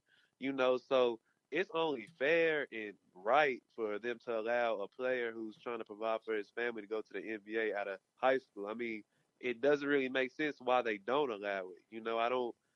It has to be a deeper reason that I don't know about, but it just seems like with the NFL, well, I mean, the NFL is a little different. That's really physical. But with the NBA, a skill sport, it only makes sense to allow players to go out straight out of high school. I don't see what the holdup is, but, All right, it's the NBA. It's like any professional sport. It's all about money in their eyes, and obviously it benefits them or it benefits the college, the college teams, because if in my eyes, the NBA is trying to help the NCAA, because if the best players in the country decide to go play NBA basketball, it hurts the college product. That's what I believe. And to me, if that's the case, these players in college should be paid. They should have the opportunity. Either that, or if they want to go for autograph signings, they should be allowed to make money off of that while they're in college and make some kind of gratuity as a college basketball player. That's just my opinion. Right. All right, Duncan. So if one team that you would want to face in an NCAA tournament game as a potential Cinderella team to pull off the upset, who would it be and why? Oh, man, that's tough. I got to think of a team that overlooked me. Let me think. Probably, I grew up a North Carolina fan. I probably want to beat Roy Williams or Coach K. Well, I'd love to beat Coach K and Duke. Really, any team, really. Yeah, probably, but it'd have to be North Carolina or Duke, a North Carolina school. It'd probably beat Shaka Smart at Texas. That made me real happy. Beat the Texas Tech Raiders, any Texas or North Carolina school, or anywhere in between in the country. So really anybody. Well, just don't beat Duke. You could beat North Carolina. You could beat anybody else. Just don't beat Duke. Texas isn't hard. They're not a good tournament team anyway. I'm a Duke fan. I wish you went to Duke, Duncan. I'm rooting you on, man, because I love your. First of all, I've seen video. I was at a party on Saturday. I went to my friend's 50th birthday party. I'm 38. I'm a lot younger than him, and he's a DJ. He's a very well-known DJ, famous DJ, and he had it at his house. And my friend was showing me videos, and I was watching. He's like, "Yo, watch this kid, Duncan Powell. Watch what he does, one-on-one." And I was watching some of your clips, man, and I was like, holy, and I was like, I think I'm interviewing him on Monday, and I know my friend was like, he's probably locked down listening to this interview. So Justin is a big fan of yours. He's watched a couple of clips on YouTube about you. You've got some game, man. You really do. And your development, your skills, being that you're going into college for maybe 1 year, 2 years before you decide you go into the NBA. And I know I believe that these kids that are coming out of high school, if they are qualified or they're good enough to go into the NBA, they should be allowed to. And I know that it can change your family's life when you get drafted. So I'm rooting you on, man. I want you to succeed. I want you to be an NBA pick, and I want to be invited to the NBA draft with you, man. I want to interview you first. I want to interview you first before all these, these hungry hippos, when they're jumping around trying to ask questions for you. ESPN, that they're a sellout organization, or CBS, or any of these organizations, TNT, trying to find a way to get answers from you, when the truth is, I think you're a young kid and you have all the ability in the world to go out there and prove to people that you not only are you going to be a success story in college, but a success story as a professional basketball player. Errol will love you more if you're part of a 15 or 16 seed that upsets North Carolina. That, or you get drafted by the New York Knicks. Then I'd be really happy. Then I'd be really happy, because then I get to watch you for the next 10 years and dominate something that the Knicks have not had in a very long time, a successful power forward. So, Duncan, I'll be happy if you guys become the next UMBC too. Just keep that in mind. Oh, for sure. I actually picked that, by the way, because I was hating on Virginia all that year. So if you guys are the next ones, yeah, That would be awesome. I would love to watch you in March Madness. To me, it's out of all the best time to watch professional sports or college sports is in March, because you have the NBA playoffs, you have the NHL playoffs, you're talking about OTAs for football and getting ready for football season, and then you have March Madness, and then you have the not the Masters, but you have the U.S. Open or whatever, and you have so much stuff going on. There's so much great things going on, and the one thing that really stands out to me is March Madness. It is the most exciting thing to watch. Everybody, including people that don't even watch college basketball, their eyes are locked in that tournament for almost 2 weeks. So, I want to watch you play, man. I want to watch you succeed. I've been very impressed with some of the clips and who you are, man. I want you to be a friend of the show. I'd love to get you on when your season starts next year. Hopefully, there's a season, which it seems like there will be. And with this COVID-19, it's been absolutely horrendous. Yeah. Rick Pitino already quoted in saying he wants to push the season back. Have May Madness. Well, Rick needs to learn how to, stop doing stupid things on and off the court. Yep. Before he opens his mouth and he takes over another coaching job, I think Rick needs to learn how to slowly but surely be the last person to mention anything, because the guy's he's been wrapped up in his own little stupidity. So, anyways, Duncan, before we let you go, I want to ask you a couple of crazy questions. Are you ready for these crazy questions? I'm ready. All right. And I want you to be honest with them, because we ask all our football recruits, our NBA recruits, all of them. Boxers or briefs, and why? Man, boxers, I need some room to breathe. I can't be wearing no briefs around. Well, you're a basketball player. You don't have to be hit like a football player. Football players like they're two friends to be locked in and tight over there. I'd be the one of the guys. That's them. I ain't played football since 8th grade. I can't really speak for them, but basketball players, we carry ourselves a different way. That's right. Well, you're also a lot taller than them. Yeah, way taller. What are you, 6'10", 6'9"? I'm 6'8.5". Wow. So you'd be a small power forward in the NBA. They'd probably move you to the 3 in the NBA. Yeah, I don't know why they got me down as a 4 right now, but I'm really a 3. But different teams are structured differently, though, so it probably is the way they're built. Well, you have an amazing ability of getting to the rim. I watched your clips, man. You have a fantastic ability to get to the rim. You have unbelievable handle for a guy your size. You can handle the ball. You do play a little. I never watched your defensive game, and you're saying that you're a great defensive player, which I love defense. That's what I build pride to. If you're a good defensive player, your offensive game will pick up. You look at Jimmy Butler. When Jimmy Butler came to the NBA from Marquette, he wasn't a good offensive player. He was a great defensive player.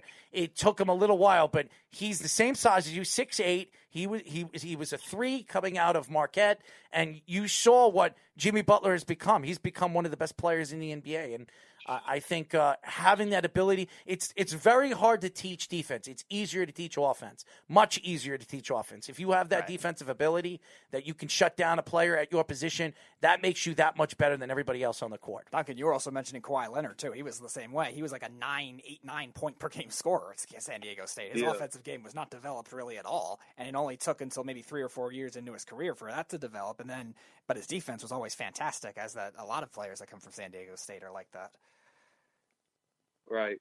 I mean, that's Kawhi for you. That's why he's one of the highest. He's about to be one of the highest paid players in the league. Mm-hmm. Well, Kawhi is one of the highest paid players in the NBA. He just got that Clippers contract. And listen, when you make it to the NBA, and you will, the NBA. They make these players with the new TV deals and what the CBA, even though COVID-19 has really affected it, by the time you're ready to come into the NBA, the CBAs are going to be completely different. There's going to be more money to be paid to some of you young players. You'll probably make more money coming out of the draft than we've ever seen anybody come out of the draft. I mean, the NFL, they've taken money away from the number 1 pick. The number 1 picks used to make a lot more money. And now in the NBA, these number 1 top 5 picks, they make more money every single year, being that they're a top pick. So it's really unique the way different sports work. But my second question to ask you is what is your favorite snack to eat before a game? Before a game, I really don't eat anything ever. I never eat anything. I might eat some Starburst maybe, but I don't eat anything before a game. Oh, you're a Starburst fan. Favorite flavor in the traditional pack and favorite flavor of any other variety packs? He likes them all. Traditional. No, what's your favorite of the four types in the traditional? What you mean? It's only. There's what? 4. There's the pink one, the orange, yellow, red. I like the orange. Oh, that's my favorite too. Pink. Okay. All right, I like the pink too. Orange and pink are my favorites. Mine too. You know, but orange, there's just something about orange. It has that sweet taste, you know. I'll tell you what, it kind of tastes like, but I won't do it on radio. No, Just you kidding. will not. Just kidding. Anyways, last question to ask you. Blondes or brunettes, and why? Probably brunettes. I don't see that many blondes where I stay at. Well, you're going to a nice city where there are a lot of blondes walking around, so you're going to have a lot of fun of it. Are you dating anybody? You have a girlfriend? Nah, I ain't got no girlfriend right now. Oh, man, he's a free agent, ladies. He's a free agent. So Mr. Duncan Powell is on the prowl. So beware over there at North Carolina A&T because he's out and he's ready to sniff out the beef. You know what I'm talking about. So, Duncan, you have any questions for us before we let you go? Nah, that's it. That's it. I mean, actually, who's probably the most notable alumni of this radio show right here? Oh, it would be me. That would be. I was actually a very big athlete too. Growing up, I was a big-time hockey player. I was a top prospect in the country before I hurt my knee when I was 17. I was looked at as being a top, late first round, early second round draft pick in the NHL before I hurt my knee, and I lost my ride, and it's a long story, Duncan. When you get into the NBA and you invite me over to your NBA party, I'll tell you the whole story. How's that sound? The show. It's definitely. I want you to do well, man. I'm going to be rooting for you. I want you to be a friend and a fan of the show. Do you have our app, my friend? Do you have our app? No, I don't have the app yet. All right. Well, my producer over here sitting next to me is going to send you. Do you have an iPhone or do you have an Android? I have an iPhone. All right. Do you follow us on our social medias? Yes, I do. All right. So I'll send you my song. Dude, I'm going to follow you, man. I'm going to follow you. I want you to play well this year. I want you to make the NCAA tournament, and I want to see you make some. I want you to make a roll over there in that tournament, man. I want you to do well. For sure that. And then you get drafted by the Knicks and then become a superstar. Oh man, I don't know when we'll go after that, but it's a possibility. I don't know about the Knicks. Oh, come on, man. I mean, that's my team, man. By the way, what do you think about these Harden trade rumors? Harden going to the Nets. That's gonna be crazy. That's a finals team right there. Really? Yeah. I think it's gonna screw. You have Harden and Kyrie Irving on one team, two ball hogs. I don't know, man.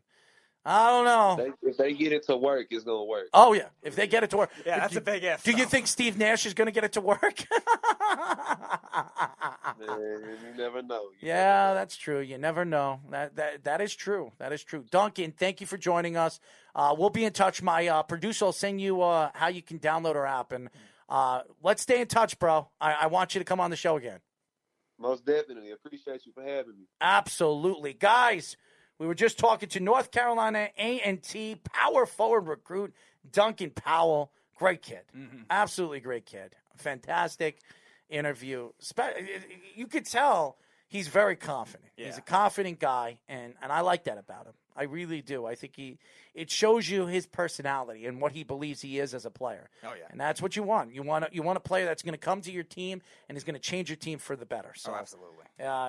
Duncan Powell is a fan. You have a new fan, man. You have a new fan. You have two. And I followed you. I followed you on your YouTube too, by the way. So I like what I see, man. I think this kid's going to be a really, really good college player and could be an NBA player. And really could. Like we were saying, if he already has the defensive game locked, that's already a big step for a young player. Oh, absolutely. It's very hard to learn development-wise if you don't have it already, and he has it.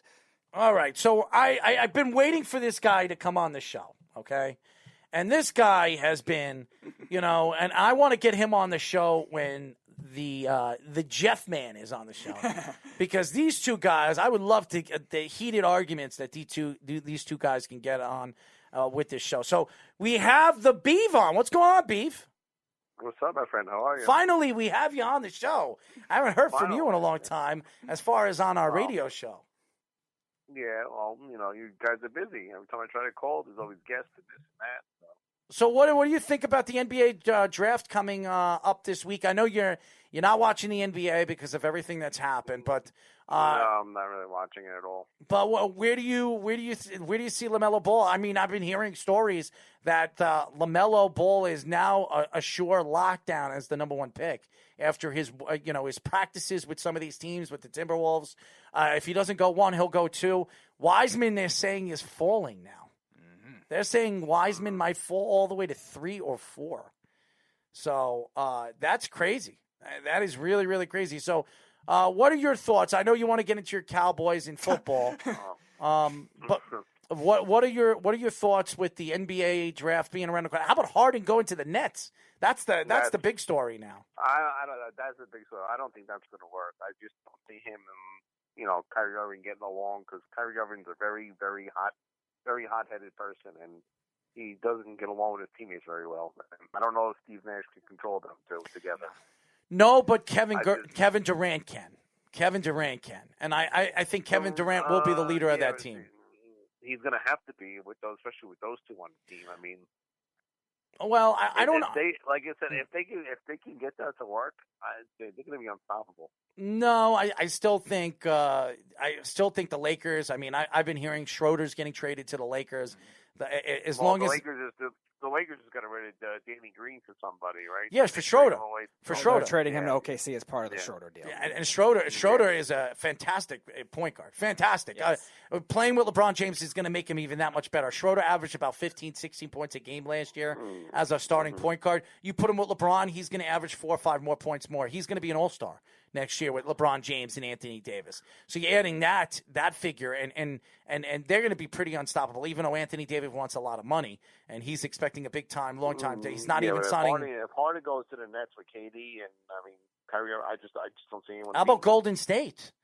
They have the opportunity. Well, CP3 going to the Suns. Yep.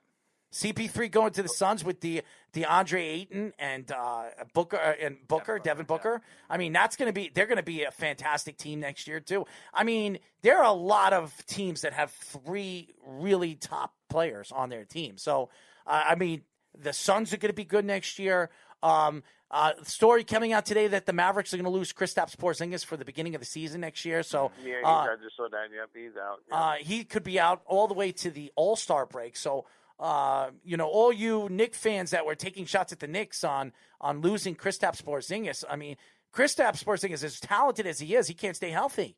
The guy can't stay healthy. His knee problems. That's what happens with a lot of those big guys who are, close to 7 foot. I mean, they get hurt.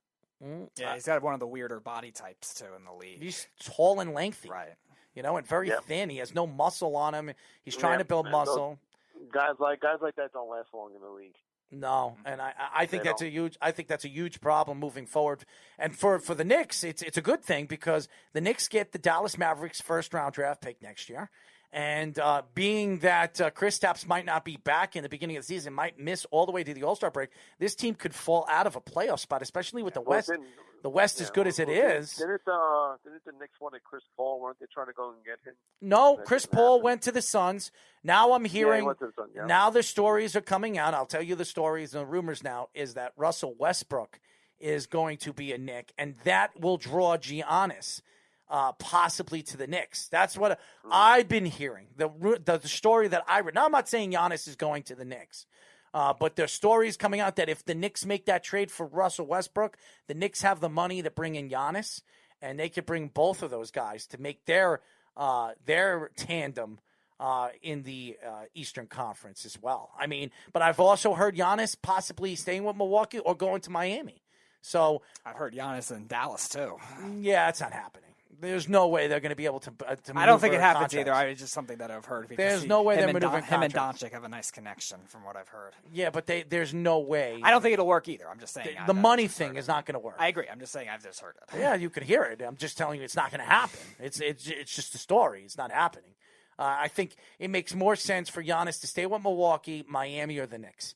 And there was a story coming out today, and this is no bull crap or anything that I'm saying, that if the Knicks land Russell Westbrook, there's a very good chance they can sway Giannis to come and play with Russell Westbrook in New York.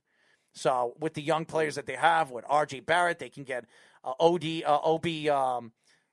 the other kid? Obi Toppin and some of the players that they can get, and they have a slew of draft picks for the next 5 or 6 years. You can build around Russell Westbrook and Giannis, and maybe add a player here and there in free agency. I mean, the Knicks could be, with the Tom Thibodeau. I mean, it could make sense. It really could. We'll see. It's going to be very interesting. The draft being that it's this week, it's going to be the first NBA virtual draft, which is very interesting. I'm intrigued to see where LaMelo Ball goes. I do believe he will go number one now. Everything that I've read, he's going number one. The Timberwolves already are negotiating a deal with him. So LeVar is not going to be happy. Yeah, LeVar wanted LaMelo to go to the Knicks or the Pistons. That's where he wanted him to go. Unless the Knicks do some crazy thing at the draft and trade up a significant amount of picks to move up to number one to the Timberwolves to get LaMelo, which could happen. It could very much happen. Could you imagine the Knicks make a move? They trade up all their draft stock. They bring in LaMelo. They have RJ. And then they bring in Russell Westbrook. And then they bring in Giannis. I mean, then you have your Fordham. You have your quad. I mean, you and then you have you're probably going to have to give up your pick this year. I mean, to move up in that pick, move up as number one. I mean, you can really solidify your team in one off season and one draft. So anything could happen. I'm not expecting the Knicks to do anything crazy. I'm not, but I do believe the Knicks will bring a superstar to this team. I don't know who it's going to be, but it looks like it's Russell Westbrook. The Knicks and whoever wins the championship with that team, they're going to be God. So. Of course. Yeah, I think it's Russell Westbrook. Russell Westbrook already came out and said the only two teams he wants to play for is the Clippers and the Knicks. And it's crazy because CP3 said the Clippers and the Knicks too, and he goes to the Suns. But he goes to a good place with Booker and I don't know about the coach over there, but Booker over there and DeAndre Ayton, who a lot of people think that DeAndre Ayton and Booker do not like each other. So it's going to be very interesting. I think CP3 will bring them together, and CP3 is going to a team that's very talented, very talented. Yeah. You saw what he did with OKC last year with an untalented OKC Thunder. Now you're putting him on a team with two closers, guys that can close. You don't even have to be the closer. All you got to do is set them up. So it's going to be fun to watch the Suns play this year. Finally, we'll actually see good basketball in Phoenix. Yeah, it's a good veteran point guard they've needed for a while, too. Because as good as Booker is, he's more of a shooting guard type. So if he doesn't handle the ball as much, he'll be able to shoot more. So why don't we get into some football? What do you want to talk about in football? I know Jeff had his thoughts about the Cowboys, and he said, finally, we have no talk about he said the effing Cowboys. So I almost said it, but he said the effing Cowboys. So what are your thoughts? He doesn't know anything about football, so it's fine. Go ahead. What are your thoughts with the Cowboys this year? They're still in a playoff race. They're still in a playoff race. Still in the playoffs. A cat could be in there and be in the playoffs. I mean, come on. That division is just terrible. It is. I mean, the Cowboys have injuries. They have no offensive line. All their offensive linemen are out. Well, their defensive players got hurt. The quarterback is hurt. I mean, what do they have? They have nothing. They got to fire. They got to fire their coach. No, they're not firing the coach. He's not the coach. When you don't have players on the field, it doesn't matter what coach you are. You're not going to win. So wait a second, Mike McCarthy, and we remember Mike McCarthy on those Green Bay Packer team. How many defenses were good with Mike McCarthy? Yeah, but Maybe I'm 3. talking about Aaron Rodgers. 3 in 14 years. Now the Cowboys spent all that money on Jalen Smith and Ezekiel Elliott and all these defensive Lawrence and all these players that they're highly overpriced. And then one of their right tackles is out for the year. I mean, come on. So you think they overpaid for too? So you think because there's one or two players, Lyle Collins you're talking about, they overpaid him. No, they did not pay overplay. He was one of the best right tackles in football. Come on. He was up and down throughout his career, though. No, he was not. You're talking about the Cowboys right tackle, right? Yeah. He's all right. Yeah, He's good. What about Frederick, the best center in the league, just decides to retire? Well, he wasn't the best center in the league when he retired. He was like maybe a top he was 6. He was still up there. He was a 6 or 7, but he wasn't a top center. I mean, there are a lot of good centers in the league. In the game. Yeah, he was one of the best. He was. He was one of the best. Your offensive line is very old, and it's hurting, and they lost a lot of guys. And you know how long it's going to take to develop that line again? I mean, it's going to take a long time. That's why I want them to lose every single game. All right, so how many good offensive linemen are coming out of this year's draft? Not a lot. I don't know. There's not that many, but this was the class. This was the class to get an offensive lineman. So, and that's what they'll probably wind up doing.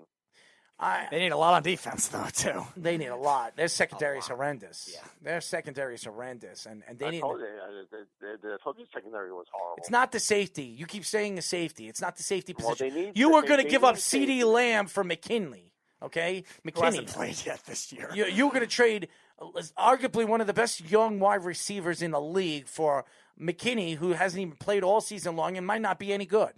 So you're crazy. You're absolutely crazy. When you said that was out. That was just as bad as Ezekiel Elliott running behind Barry Sanders' offensive line. You'll see. No, you'll see.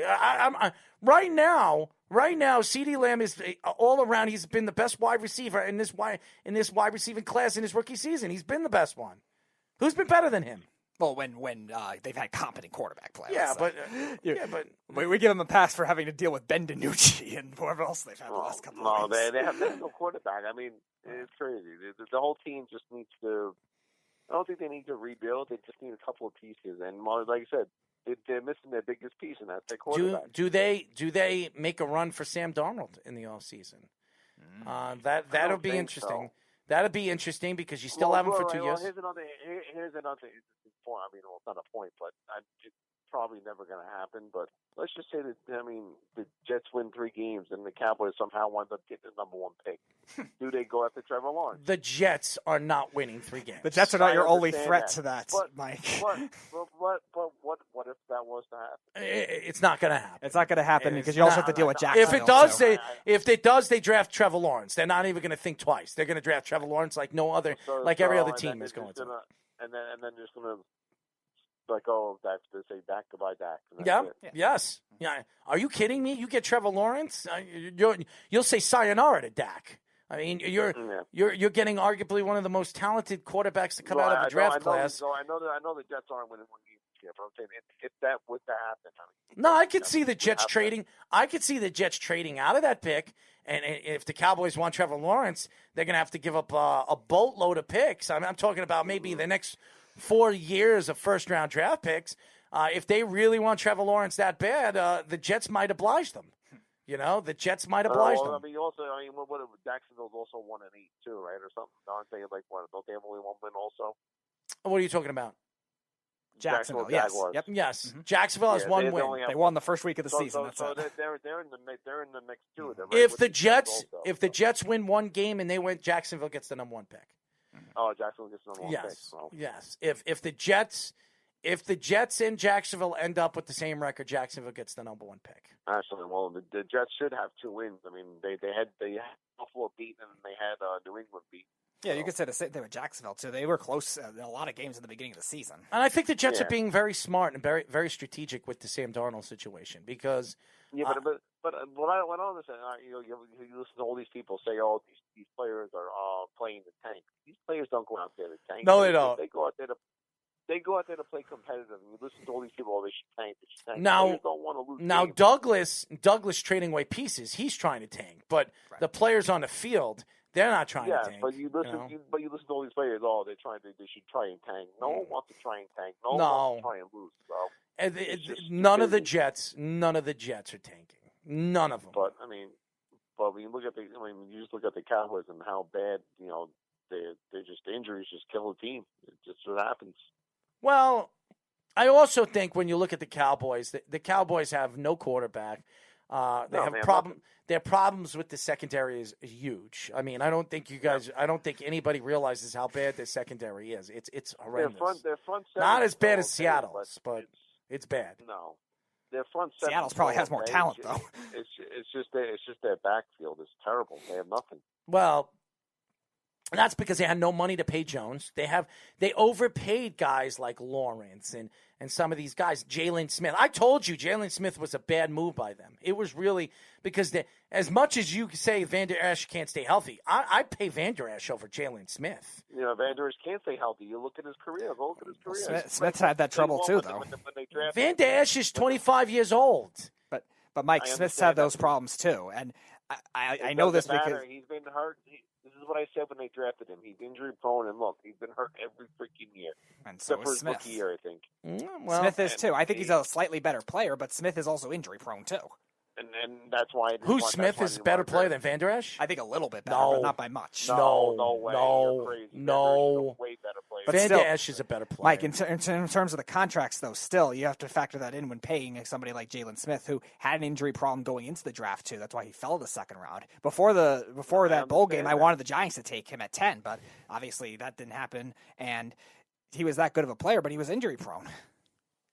Yeah, well, Van Der Esch is more injury prone than Jalen Smith. Okay, but they're both injury prone. I'm overpaying somebody, I'm overpaying Van Der Esch. I'm not overpaying Jalen. It was the same thing. It was the same thing when they took Sean Lee. He got hurt in college all the time, and he got hurt. But Sean Lee is one of the best linebackers, of our era. I mean, Sean Lee is a border. Sean Lee still is a borderline Hall of Famer because because he's very liked around the league. And really, he's been a dominant. I think he's a 6-time Pro Bowl player. He was dominant for 6 years. He was a very dominant player. You know what I mean? But he was also injury prone too. That's what'll keep him out. But talent wise, he's a Hall of Fame type player. I don't think it's going to keep him out. If I seen Davis get in as a running back, I could see I could see. Yeah. I could see other players getting. It's all about if you're liked around the league, and what I've heard is Sean Lee is very much he's a stand-up guy. Very much loved in the league by not only the players but owners and GMs and. I mean, Sean Lee's not retiring. If he leaves the Cowboys, somebody's going to give him another chance to try to win a Super Bowl. Yeah, He's never won. I think he only signed a 1-year contract with them. I could see him going to Tampa. I could see him going to a team that has a Super Bowl contender. And Sean Lee still has he still has a little bit left in him. I still think he can play. He has a little bit left, but he's not a starter. He's like coming in, on second and third down. So he's not starting anymore. But he's still a specialist where he's a very unique type linebacker, too, where even if he doesn't play all the snaps, not all of these teams have these big physical linebackers and great in coverage like Sean Lee. It's hard to find guys like that. A lot of the guys... I was going to say, a lot of the guys now are speed coverage type guys. So, I mean, it's good for the modern NFL, but you still like to have another weapon like that, a physical type guy like Sean Lee is. But, I mean, to me, with the Cowboys, the two biggest problems is the offensive line and the secondary. That's their two major issues. Mm-hmm.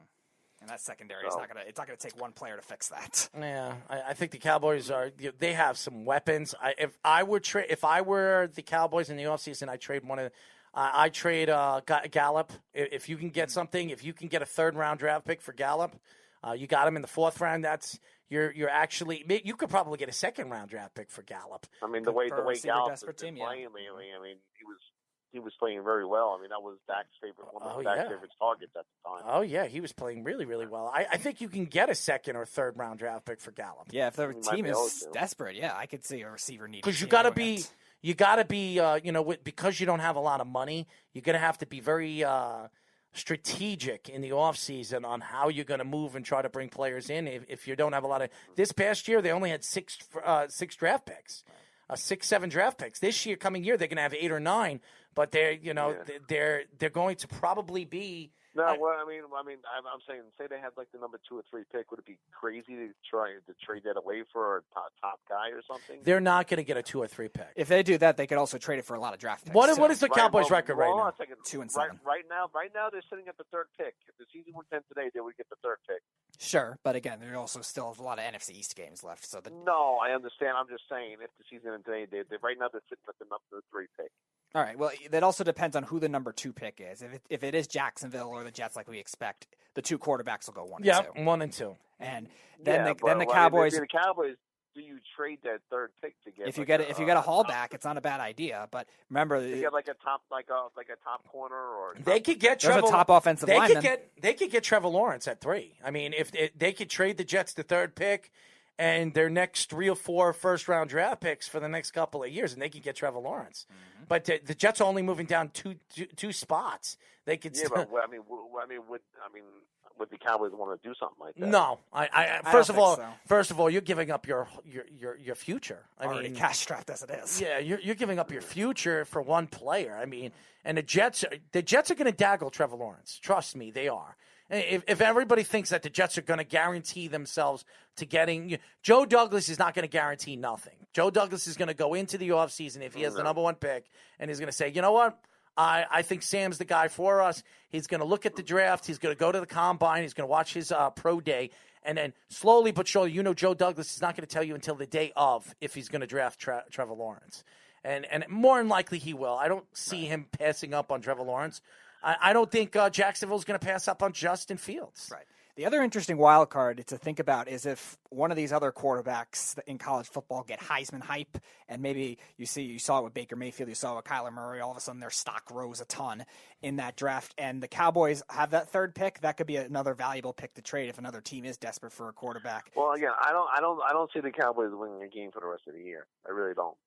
I think they will. They still have some weird wins. They got the Vikings. They're not beating the Vikings. They could beat the Vikings. The Vikings defense is terrible too. No, they're not going to beat the Vikings. They're not going to beat the Redskins. They're not going to beat the Ravens. They're not going to beat the Bengals. They're not going to beat the 49ers. They're not going to beat the Eagles. And they're going to lose to the Giants in the last game. Yeah, but there's still some games that are winnable on that. It's not they could beat the Bengals. Not winning. They can beat the Bengals. They can beat the 49ers. And they can beat the Giants too. They can beat the Giants. They can beat the Giants too. No, they're not beating the Giants. No way. Well, we'll see. I even though the Giants defense has played well, I've seen the Giants go into games and completely look like a deer in the headlights and not play well. I understand, but the Cowboys have no defense. They have nothing. They have absolutely no. Well, they have somebody. Minnesota. They have somebody. Has been terrible too. They have somebody that lives with you right now. That's probably hanging out with your dad. What? Oh, I'm just trying. You're an idiot. I'm just trying to hang out with you, man. I'm trying to give you some information. We could go play on the Cowboys secondary and make them look better. I mean, that's how bad it is. It's so bad. So, what outlandish thing? I don't think. One last thing on the Cowboys. I don't think they should fire McCarthy. They should look for a new defensive coordinator. They're not going to fire McCarthy this year. But if McCarthy has another season where they don't make the playoffs, McCarthy will be fired. You can't put this on McCarthy because he has no. No, they're not this year. This year they're not. But if McCarthy misses out on the playoffs next year, McCarthy will be fired. If he has a healthy team next year and he misses out on the playoffs, then yes, he could be gone. Oh, I believe it, and I'm telling you, you heard me say this. McCarthy won't last past 3 years. He won't last past 3 years because your best player is a running back, and he doesn't fit his offense. Now I've been hearing they could trade him, but if you trade him? What are you going to get back for him, especially with the contract that he's getting? Right. I mean, what are you going to get back for him? A 4th-round draft pick? Not a lot of teams need running backs. You're going to get a 4th round for him. You're not going to get back a lot of picks for Ezekiel Elliott because he's making a lot of money and he's not having a good season. So you got to sell him on the high and he's on the low. So that's why I didn't want to give him all that money. I mean, but you wanted to give Amari Cooper all that money. I thought you were nuts. That's what the market was going for, Elliott, and I don't want to give back all that money either. So, I want to listen. Every year, someone resets the market. I think they didn't expect CeeDee Lamb to fall to them, but it was a big mistake giving Amari Cooper $100 million. Because to me, if you knew you were going to get CeeDee Lamb, I wouldn't have given Amari Cooper any of that. That's a lot of money. But they didn't know they were going to get that, so you can't say that. No, they didn't. But they knew that they trusted that Gallup was going to be a good player. If you have CeeDee Lamb and Gallup, you have a good 1-2 punch. Yeah, but no one thought Gallup. I mean, I say Gallup was a good receiver. You like everybody from the Cowboys. It could be your mother playing running back. You'd be saying, "Oh, she's wonderful." I said the way he was playing, I said this kid's going to be good. I didn't say he was going to be great, but I said he was going to be good, and he is good. So, well, he looks good. What were you going to say now? Well, I just think it was crazy for Amari Cooper getting the money that he got. So that's just me. Well, I don't think so. But that's your opinion. 100. You're telling me he should only make $5 million less than Michael Thomas? He's not even anywhere close to the same player as Michael Thomas. He's still a number one receiver. I beg to differ. That doesn't mean he's a top 5 receiver. I beg to differ. I think he's a top 10 receiver. I think he's the best second tier wide receiver in the league. That's what I think. That's your opinion. That is my opinion. He's still not a top 5 receiver and doesn't deserve to be paid like one. I would say Amari Cooper is the 10th or 11th best wide receiver. And I'll even say this. He's not even the best wide receiver on his team. So, you laugh. You giggle. I'm telling you he's not. I still think he is, but that's fine. All right.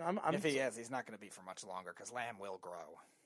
But anyway, so what did you think of that Arizona? The catch in Buffalo yesterday with Hopkins? Best catch I've seen since Calvin Johnson did the same thing against the Bengals. Yeah, or Golden Tate. Was unbelievable. Or Golden Tate making that catch. The Hail Mary. Yeah. Against the Green Bay Packers. Catch. Yeah.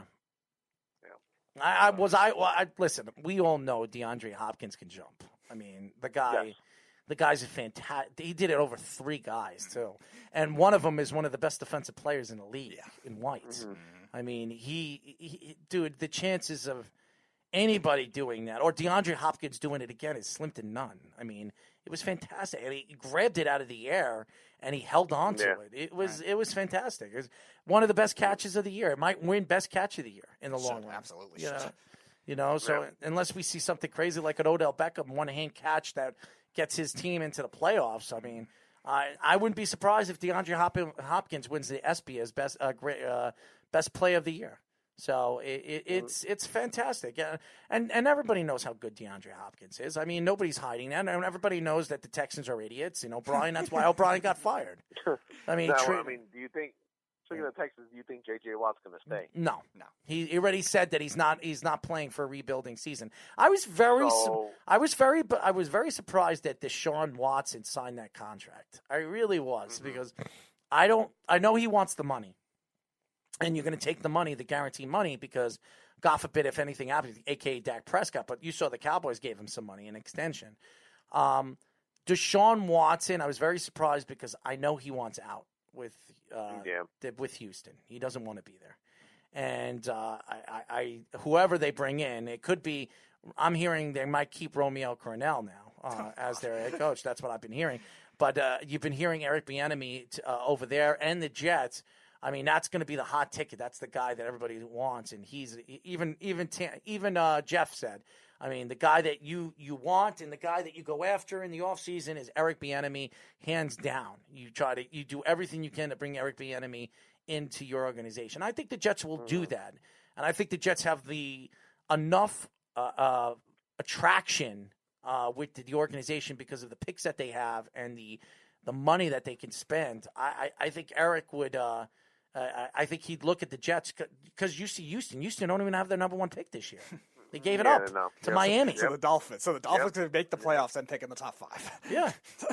I mean, the Dolphins could get that tight end, Pitts from Florida. I mean, they're saying he's going to be a top 10 pick as a tight end. And what do you think about how the Raiders are playing this year? If their defense can hold, they can be a playoff team. Right now, I think the way it looks, I still trust the Colts or Titans more, the Ravens and the Dolphins at the moment. But if their defense gets more consistent, they could be dangerous for sure. They have the best tight end in football. That's what I'm going to say. Darren Waller is the best tight end in football. And I don't care what everybody thinks. They want to say Kittles or Travis Kelce. That kid is a beast. He is a beast. Hard to defend. Gruden's been back for 2 years? It's amazing what Gruden has done. He was away That's what I'm from saying. he was away from football for 10 years as an analyst.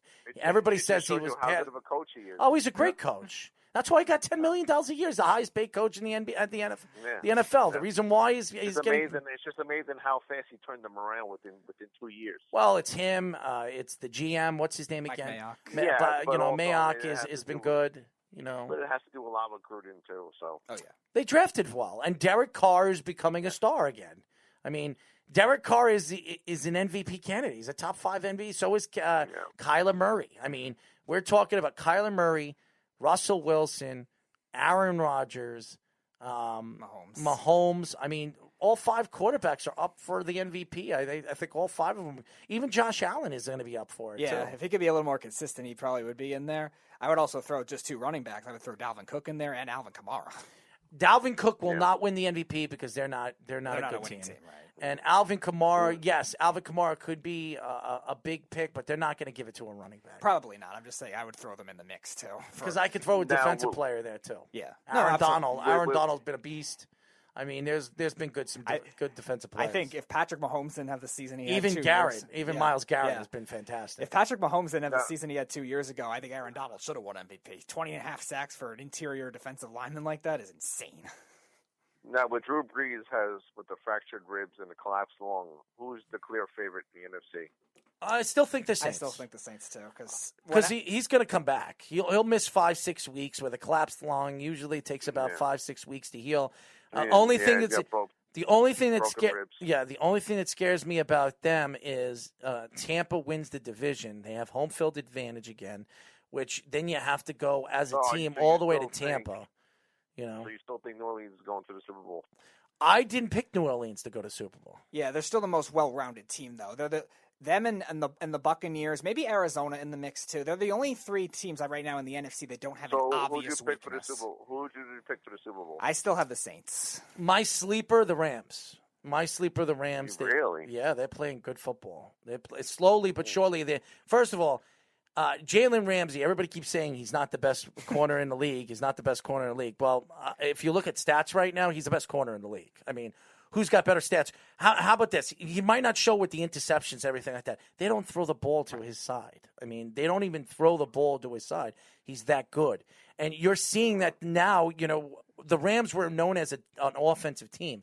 Their strength now is their defense. They're a dominant defensive team. So they're a much better team than they were when they went to the Super Bowl against the Patriots. Yeah. So you want to know my honest opinion? If this defense stays healthy, yes, I think the Rams could go to the Super Bowl and actually win this time. Yeah, absolutely. They're really good.